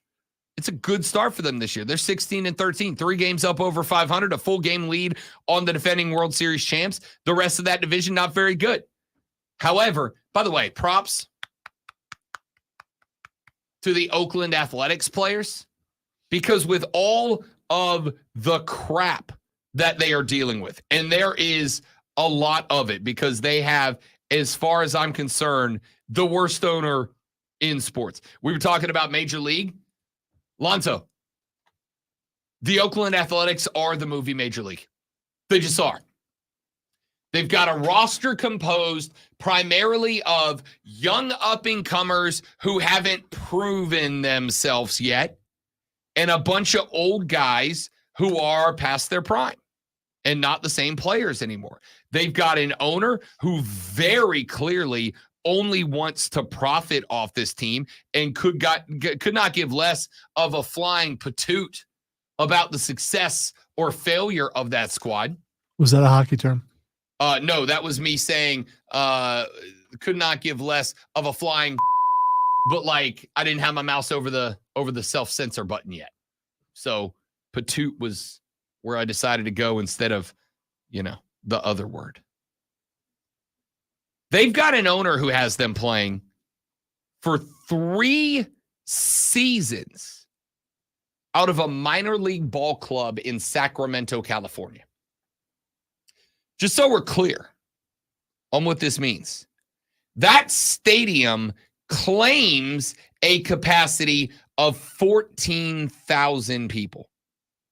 Except for a great one, 5,000 of those seats are lawn seats. You know what that means? You buy a ticket and you go sit on some grass out on a hill, out in left field or right field. I don't know what field. I don't care what field. That is a 9,000 seat stadium. Can you bring your lawn chair? No. Yeah, you actually have to sit on the grass itself. Yep. It is GA lawn seating. Can you bring a beach towel? Yeah, you can bring a towel. Does that make it better? I don't think so. It does as far as grass stains go, but okay. Point here is this owner sucks, and this team is still somehow winning. In fact, I'm almost kind of mad at him. Because I kind of prefer like that team intentionally goes out and doesn't win another ball game for the remaining 80% of the season that's in front of us. I hate that guy so much. Anyway, point here is, did you hear me? I kind of morphed into the owner or into the manager from Major League there for a second. I hate that guy so He's really much. I had found some audio and then I decided not to play it because I remember that there's probably a bit of cursing in there and I didn't know what I'd get, so I just didn't do it. Well, now I want you to. Now I feel like you got to. I already took it down. I mean, I will listen to it during the break. There we go. Anyway, Seattle's a good team. So I jumped on the social last night. No, I didn't. Jumped on the social this morning. I was asleep at the end of this game. Didn't go till like 9:30 last night, 10 o'clock last night. I jumped on the social this morning and started scrolling the old hashtags of the teams that we cover. It's part of the show prep routine for one Rob Brown. And it was a lot of people like, oh no. It's like it was for the first time ever, Rob was not the Braves fan that's panicking. Guys, you are going to have some games where this lineup goes up against a masterclass of pitching.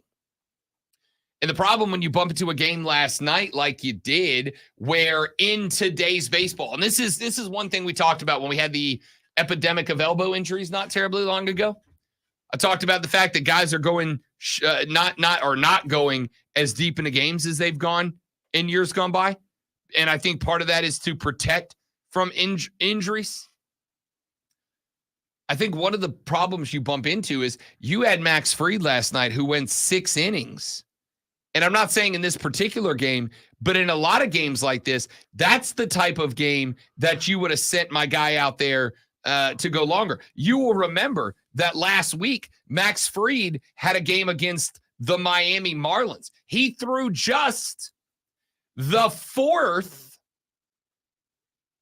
complete game in Major League Baseball this year. 4. Every team has played somewhere in the neighborhood of coming up on 30 games, 28, 27, 29 games. Every team is 30 teams. Now, you do the math on that. I'm real bad at math. But that's like 400 baseball games. 1% of them have seen a pitcher go the distance. Max Fried did it in a game that took under 2 hours, by the way, for Max Fried to throw a 9-inning complete shutout, 3 hits, 6 Ks across 9. As good as you can ask for. But when you get into a game like this where ordinarily Max Fried would have stayed in, but you threw him in a 9-inning game 6 days ago. Ordinarily, he'd stay in. Instead, you got to go down through 3 more pitchers, Johnson, Jimenez, and Minter. Guys, it's just numbers. The more pitchers that you throw out into the bump, the more likely you are that one of those guys is going to have an off day and give up that shot. And yesterday, unfortunately, was A.J. Minter. That is countered by having an offense that puts up 7 a game. That's how you counter that. If we've entered an era, if we truly have, and I believe we have, where pitchers are by and large limited to 6 innings and outing, you've got to score runs. They didn't last night. I don't expect that is going to be an issue long-term for Atlanta. They're going to have cold back games. There's no doubt about that. But they get the opportunity to run it back against Seattle tonight. They're up against Luis Castillo. He's a hittable pitcher. Just get the bats hot. Watch the Braves take this series on the road at Seattle. It's not panic time. Everybody relax. Back after this on the Rob Brown Show in the Fan Upstate. The Astros aren't completely dead. Well, they're only mostly dead.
You need to know this. I ain't no Spice Girl. Do you know what girl power means to me? Sarah Vaughan, Lauren. Not the audio. I think you were going. I thought you were. No, going no, with there was it. a commercial. Yeah. I don't want to take a chance of.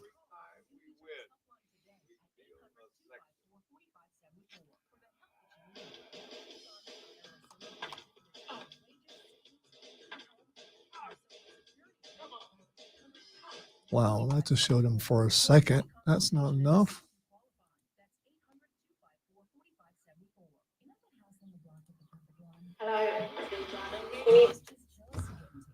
They're really pushing this Amy Winehouse thing.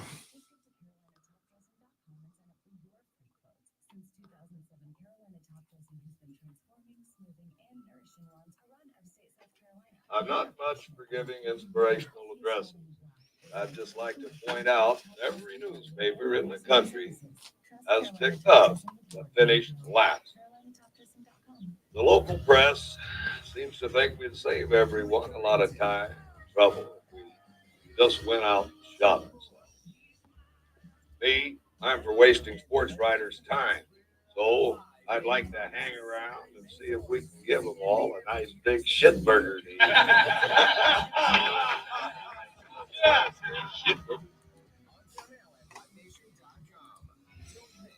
So I was right in not playing it. Even though I haven't seen it in like 20 years. I don't want to talk about that too much, Zach, because Rob hasn't watched it yet. He's like a week behind. Yeah, he's like way behind. We're catching up on a good chunk of it during the day today.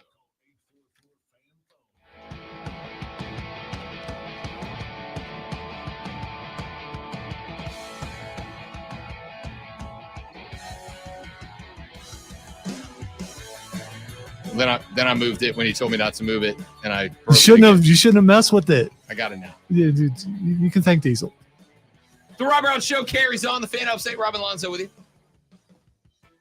Let's talk some more NBA playoffs here before we move on. The Laker Nugget series I found interesting. And I have heard Lonzo is not alone in the take that there's some other teams around the NBA that are maybe licking their chops a little bit at what just happened to the Nuggets, that they look beatable. And I have two thoughts about that. I've got a handful of thoughts about that, I guess I should say. Let's start with the fact that they did win this series 4-1. It's not like this series went 6 or 7. But they were down in every single game. They were down in every single game. In fact, I'm gonna tell you that the most consistent moneymaker for me in this series was betting on the Lakers first quarter and first half total. Because I think the Lakers led at the end of the first quarter and at the end of the first half in every game in this series.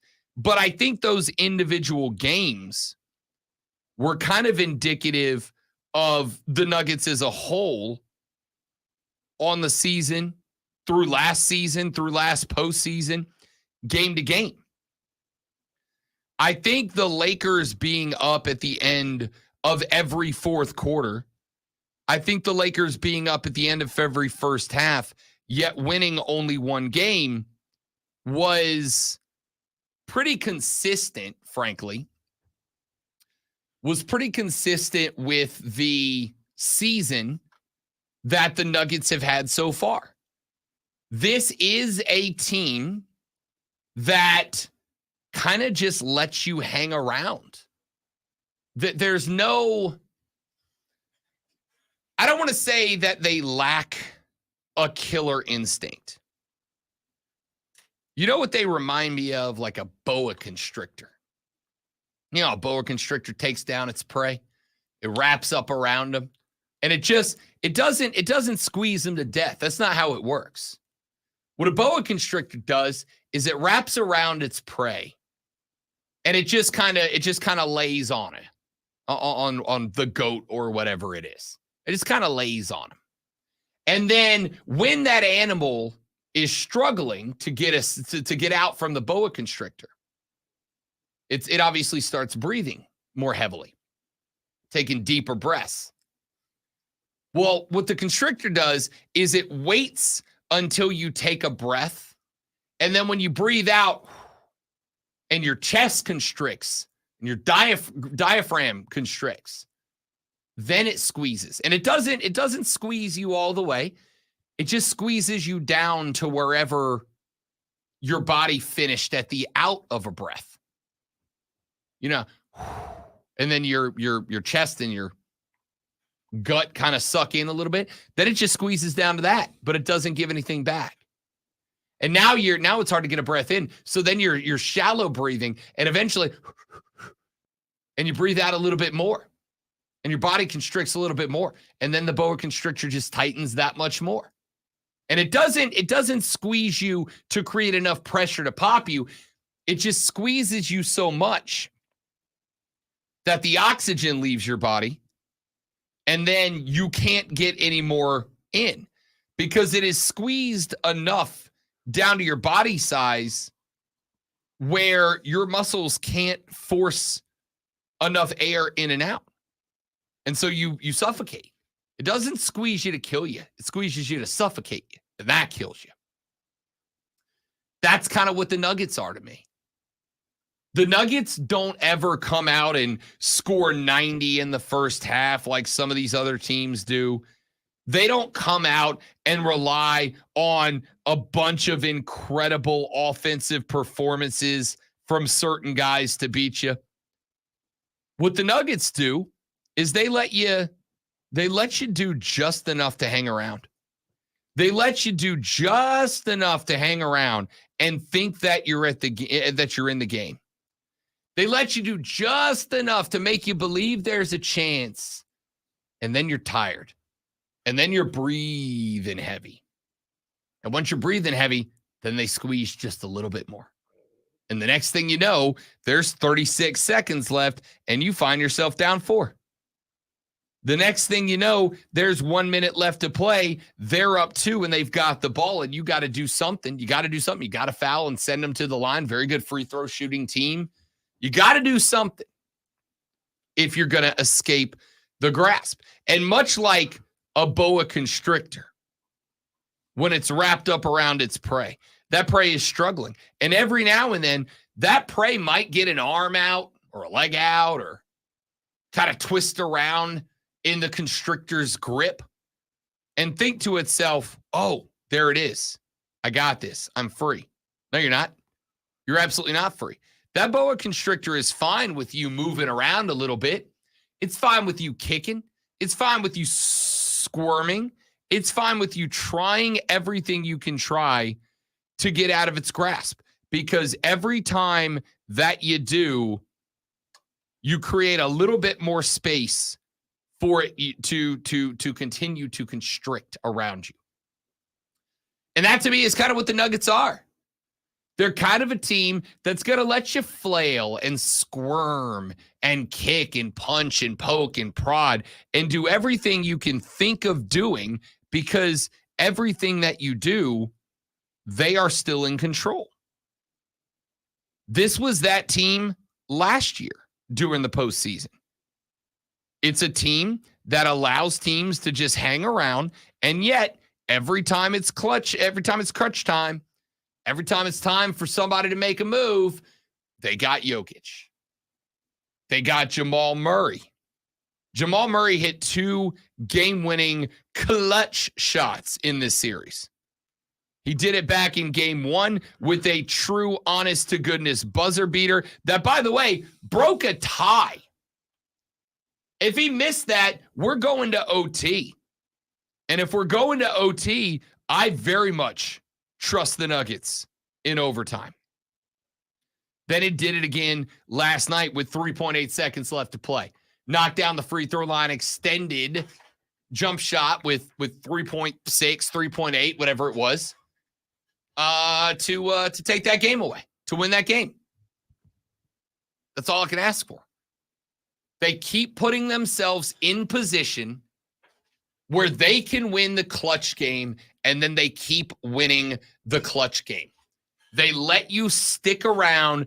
Listen, there was no point if you were watching that game without an idea of how the Nuggets operate. It makes sense that you think that the Lakers were actively a part of that series. I am here to tell you they weren't. My guy, Cody Decker, my co-host on Saturdays on the nationally syndicated Bet for the Cycle radio program that airs from noon to 4 on the BetQL network and Fine Odyssey stations everywhere. He is a Lakers guy. He grew up in Los Angeles, California. He is a true blue Lakers fan. He had zero hope in this series. He's like, there's no chance. I just hope we are respectfully competitive.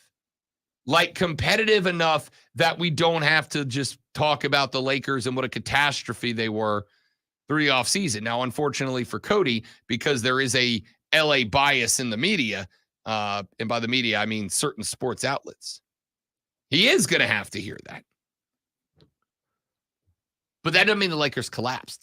The Lakers are better than anyone is giving them credit for, and the Nuggets are better than that. I genuinely feel like the Los Angeles Lakers would put up a hell of a series against most of the teams that are alive. I think the Lakers would the Lakers beat the Cavaliers in a 7-game series? I don't know. I do. Because I haven't watched the Cavs because I don't think they're going to do anything in the next round. They would beat the Cavs. They would beat the Magic. They would beat the Bucks. Knicks, Sixers, good run. I think right now the way Joel Embiid is losing his freaking mind. I think you're giving the Lakers a lot of credit. There's a reason why they were such a low seed. They're a 7 seed. I don't disagree. They also had injuries throughout the year, and I'm not talking about LeBron and AD. I'm talking about the other guys in the lineup. I also think that Coach Ham got to go. I don't think that Darvin Ham's the guy. I think that to coach a guy like LeBron, a duo like LeBron and AD, you do have to have some level of genuine communication where you let them play their game, but you also provide the adjustments to their game they need. And I don't think that's Darvin Ham. I don't think he has the respect of that locker room, that team, the way that you need to run that team. And I think it's a hard qualification to meet. But I don't think he's that guy.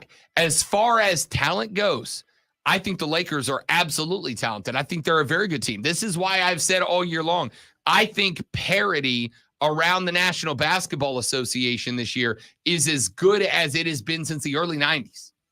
I think the Lakers are good. I just think the Nuggets are that much better, and I don't think they're getting the credit for how good they're going to be. Timberwolves Nuggets is going to be a hell of a series. Take a break. We'll come back. Final segments next on the Rob Brown Show on the Fan Upstate.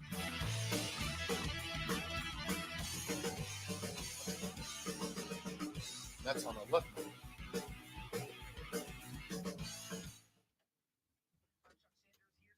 Rob Brown Show, what do you want to talk about? All right, hang on, Kevin.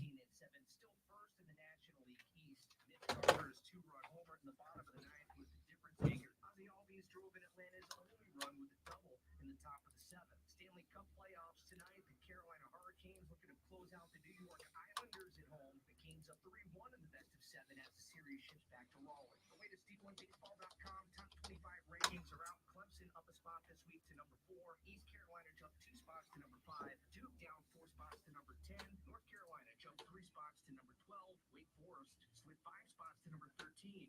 Big jump for South Carolina, up 9 spots to number 15 this week. NC State jumped 1 spot to number 20. Bundle auto and home, renters or condo, and save with Progressive. Download the Odyssey app, search the Fan Upstate, and listen anywhere on your phone. I'm Chuck Sanders. That's the Sports Flash on the Fan Upstate.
Zach, I did not stay up to watch that game, and now I'm very glad that I didn't. TBH.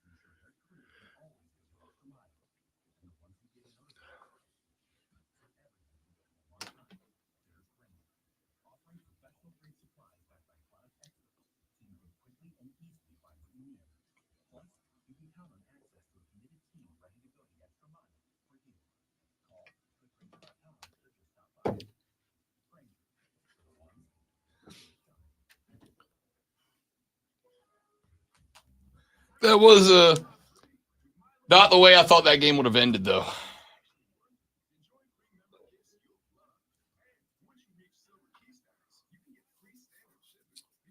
Let's see. Braves are plus 650 to win the World Series. Longer than they were last week. The most tickets in to win the World Series right now at BetMGM are on the Baltimore Orioles, the Dodgers second, the Yankees third, the Braves fourth. Interestingly, the Phillies fifth.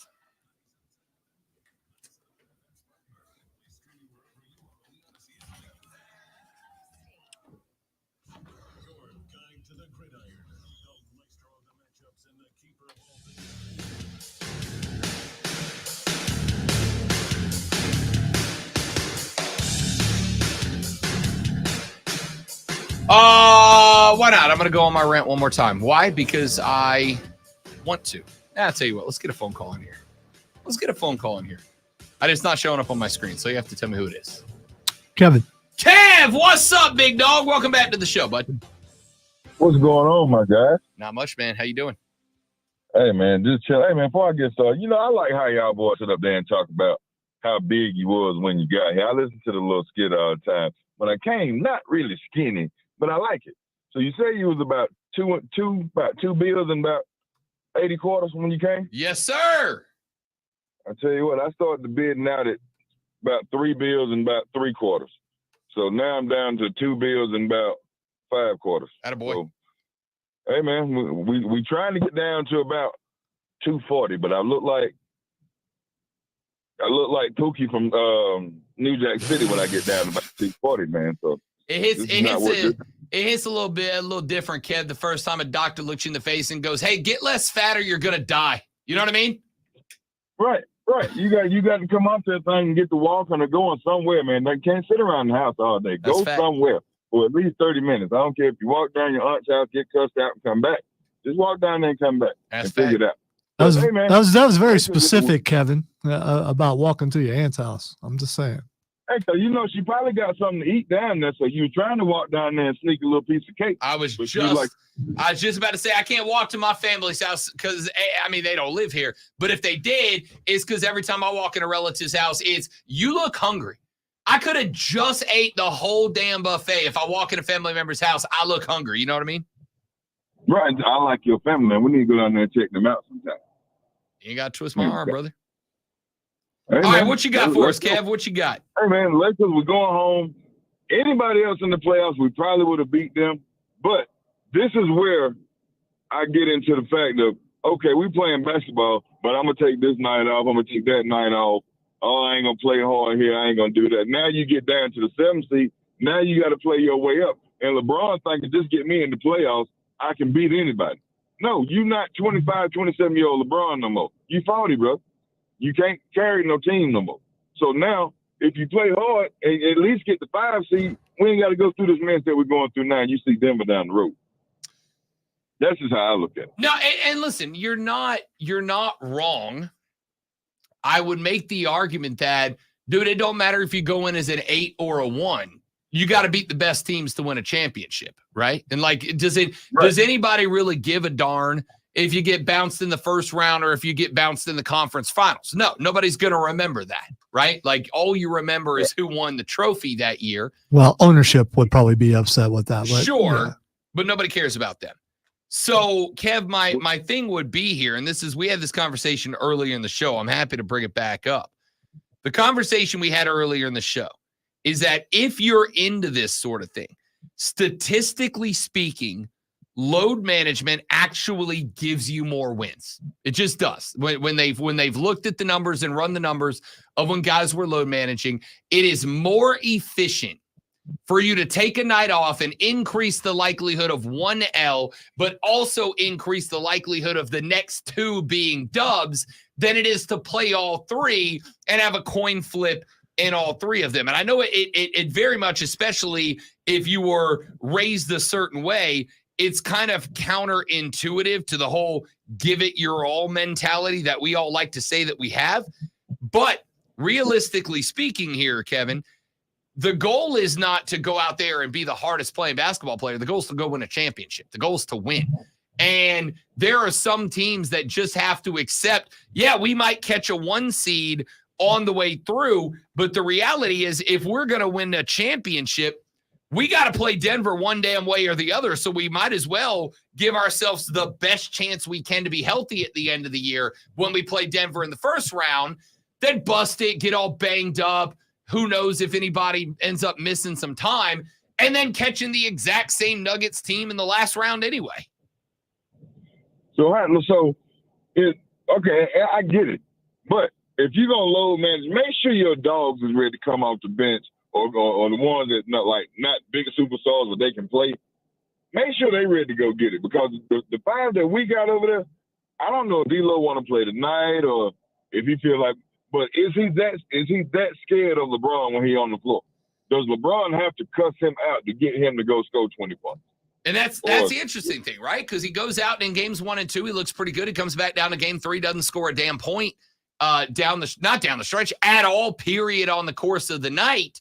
These are the kinds of things, though, that to me, Kev, are negated by having good coaches. And I'm usually, not exclusively, I'm usually not coaches gotta go guy, right? Because I think that to some degree takes some of the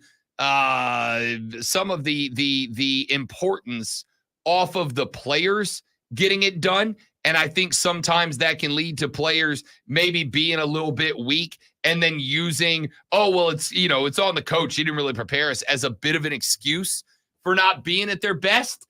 But at the same time, regardless of who's over there with a headset and the clipboard in their hands, all I can do is send you out there to execute. And we saw at various points of the season that the Lakers were better than they looked in the series. But I would also make the argument, Kev, the Nuggets were the 2 seed.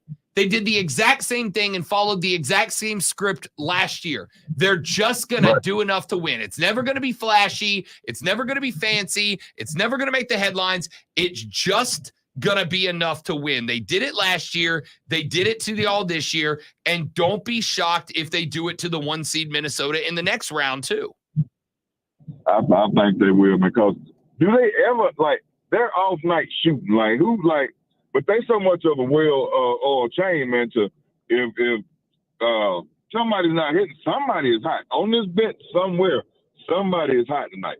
And they just know how to play together, man. And like I said, you can't take 2 over here and beat a good 5 in 7 games. No, they're gonna beat you. They're gonna beat the mess out you. So somebody got to figure out a way to beat them boys. They can be beat because we went up by double digits every game, but you got to finish. That's the thing. But if you can't finish, I don't know what to tell you.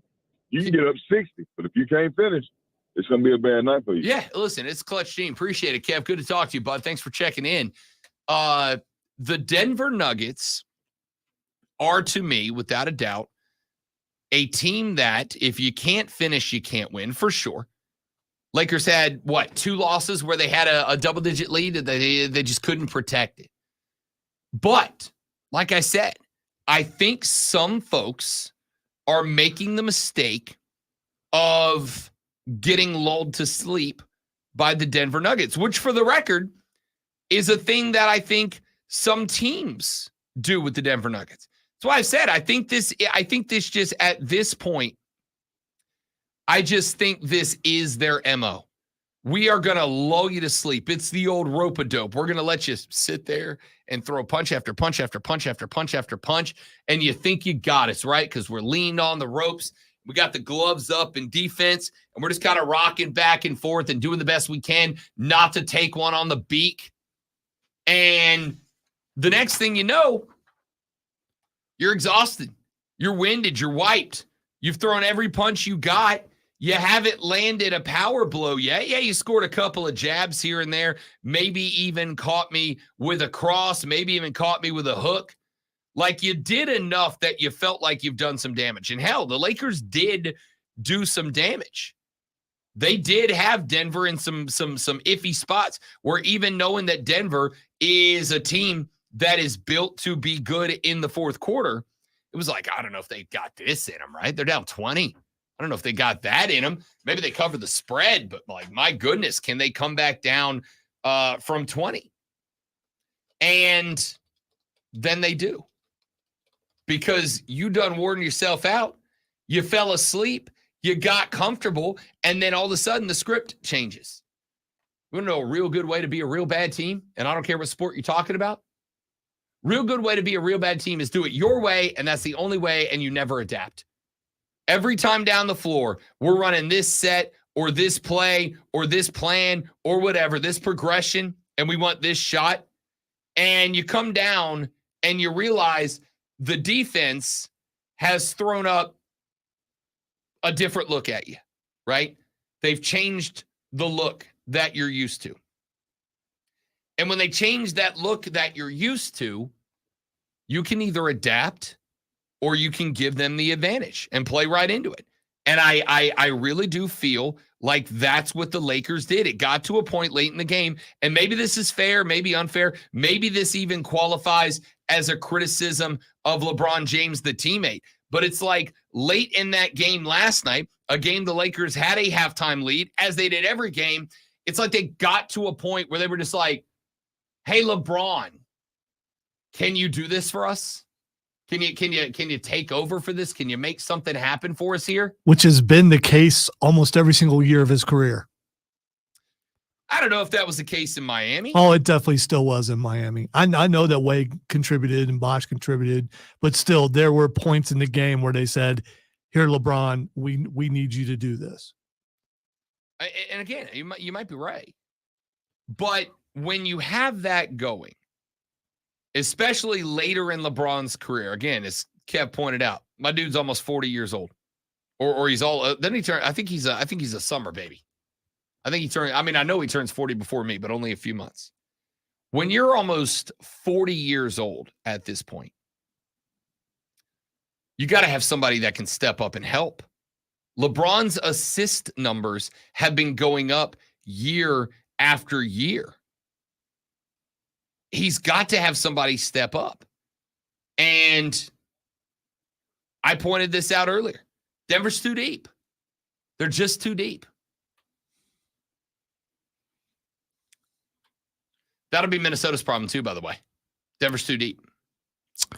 All right. Let's get to what the X, where I tell Rob something that's X and he'll tell us why.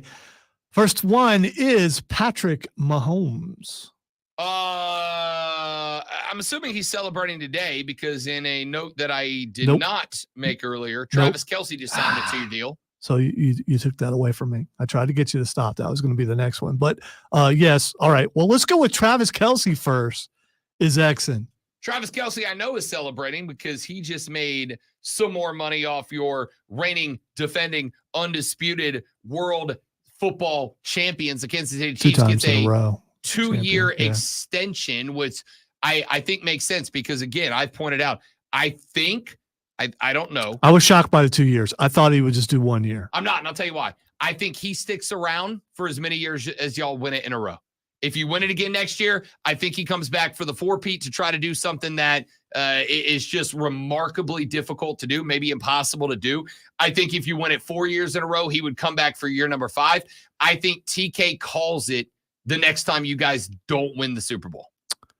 All right. Now, the reason why Patrick Mahomes is Xing is because Monday Night Raw last night was in Kansas City, and Patrick Mahomes was there. And I'm not going to spoil anymore, but he was a major part of the show. Stop it. Travis Kelce is a real man, and I have been informed. Travis just got paid, so he was not there. But he was busy signing his contract. But Patrick Mahomes was there, and so was two of his linemen. I've been told that real men don't like wrestling. Yeah, well, again, and a big part of the show helped out one of Rob's favorite people in the entire world. Yeah. No. Oh, I got excited there for a second. I was being sarcastic. Oh, it was your United States champion. Ah. Yes. All right. The next thing that's Xing is Bronny James. So, LeBron got off the floor last night. And of course, before he even got his ass in a chair at the post-game press conference, he started getting asked questions about, are you coming back? Are you coming back? Are you coming back? LeBron has made it relatively clear that he does have a goal of sharing an NBA locker room with his son, Bronny James. Bronny has decided to transfer out of USC. I do not know. I'm assuming this doesn't mean he's picked a destination. He hasn't decided if he's going portal or if he's going NBA yet. Yeah. He hasn't decided yet. Yeah. And again, it's I almost kind of feel bad for the kid because I don't, because I mean my man hit the genetic lottery for sure. But I almost kind of feel bad for the kid because whenever he gets to the league, if he does share a locker room with his dad, that is going to be instant championship expectations, and he is going to be an instant champion participator demanded guy. All right. So, yeah, he will be expected to produce. Yep. Out of the gate. Could you imagine if or else we get all the Bronny, nepo talk. Could you imagine if Braun and Bronny are on the same team? It's a good team. It's a playoff team, but Bronny's a bench player. Like, he's not that good. He's not ready. He's not developed enough yet. And Braun's got to go out there at 40 years old and carry a team that his son's on, but his son's on the pine the whole time. What a dramatic ending that would be. All right, one last thing really quick. Thor is trending. It's because I tweeted out a picture of Thor last night. Chris Hemsworth says he can't forgive himself for Thor: Love and Thunder. That he improv too much, he did too many things, and he ruined the movie. Can I tell you? I didn't hate that movie. I mean, I didn't hate it. It was all right. I didn't hate it. Yeah. It was all right. It wasn't good. It was far from the worst thing Marvel's put out. I'm not upset about it. Hey, that's it. That's the show. We're going home. Y'all have a great rest of your Tuesday. Come back tomorrow. We'll do it all over again. But somehow, I don't know how yet, but we will be better. For Lonzo, I'm Rob. Have a great day. See you back here tomorrow on the Rob Brown Show on the Fan Upstate later. Yeah.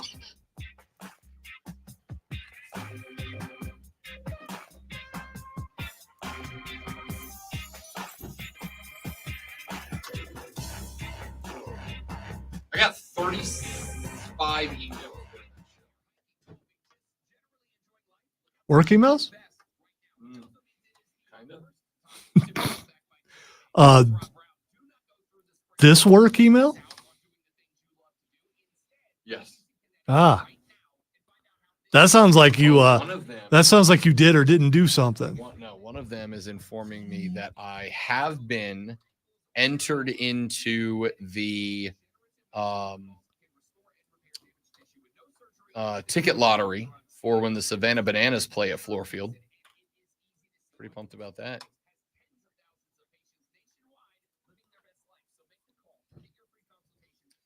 All right, ladies and gentlemen, thank you all for being here. Hope you enjoyed the show. Y'all have a lovely rest of your day. Come back tomorrow. Tell your friends about us. And for those of you that have said I have a remarkable wave going today, you're right. I didn't notice how high it was. Kind of killed it today on the wave game. Yeah, I don't think anyone said that. At least one person did. Okay. Have a good day. Goodbye. You do, by the way. I kind of got it.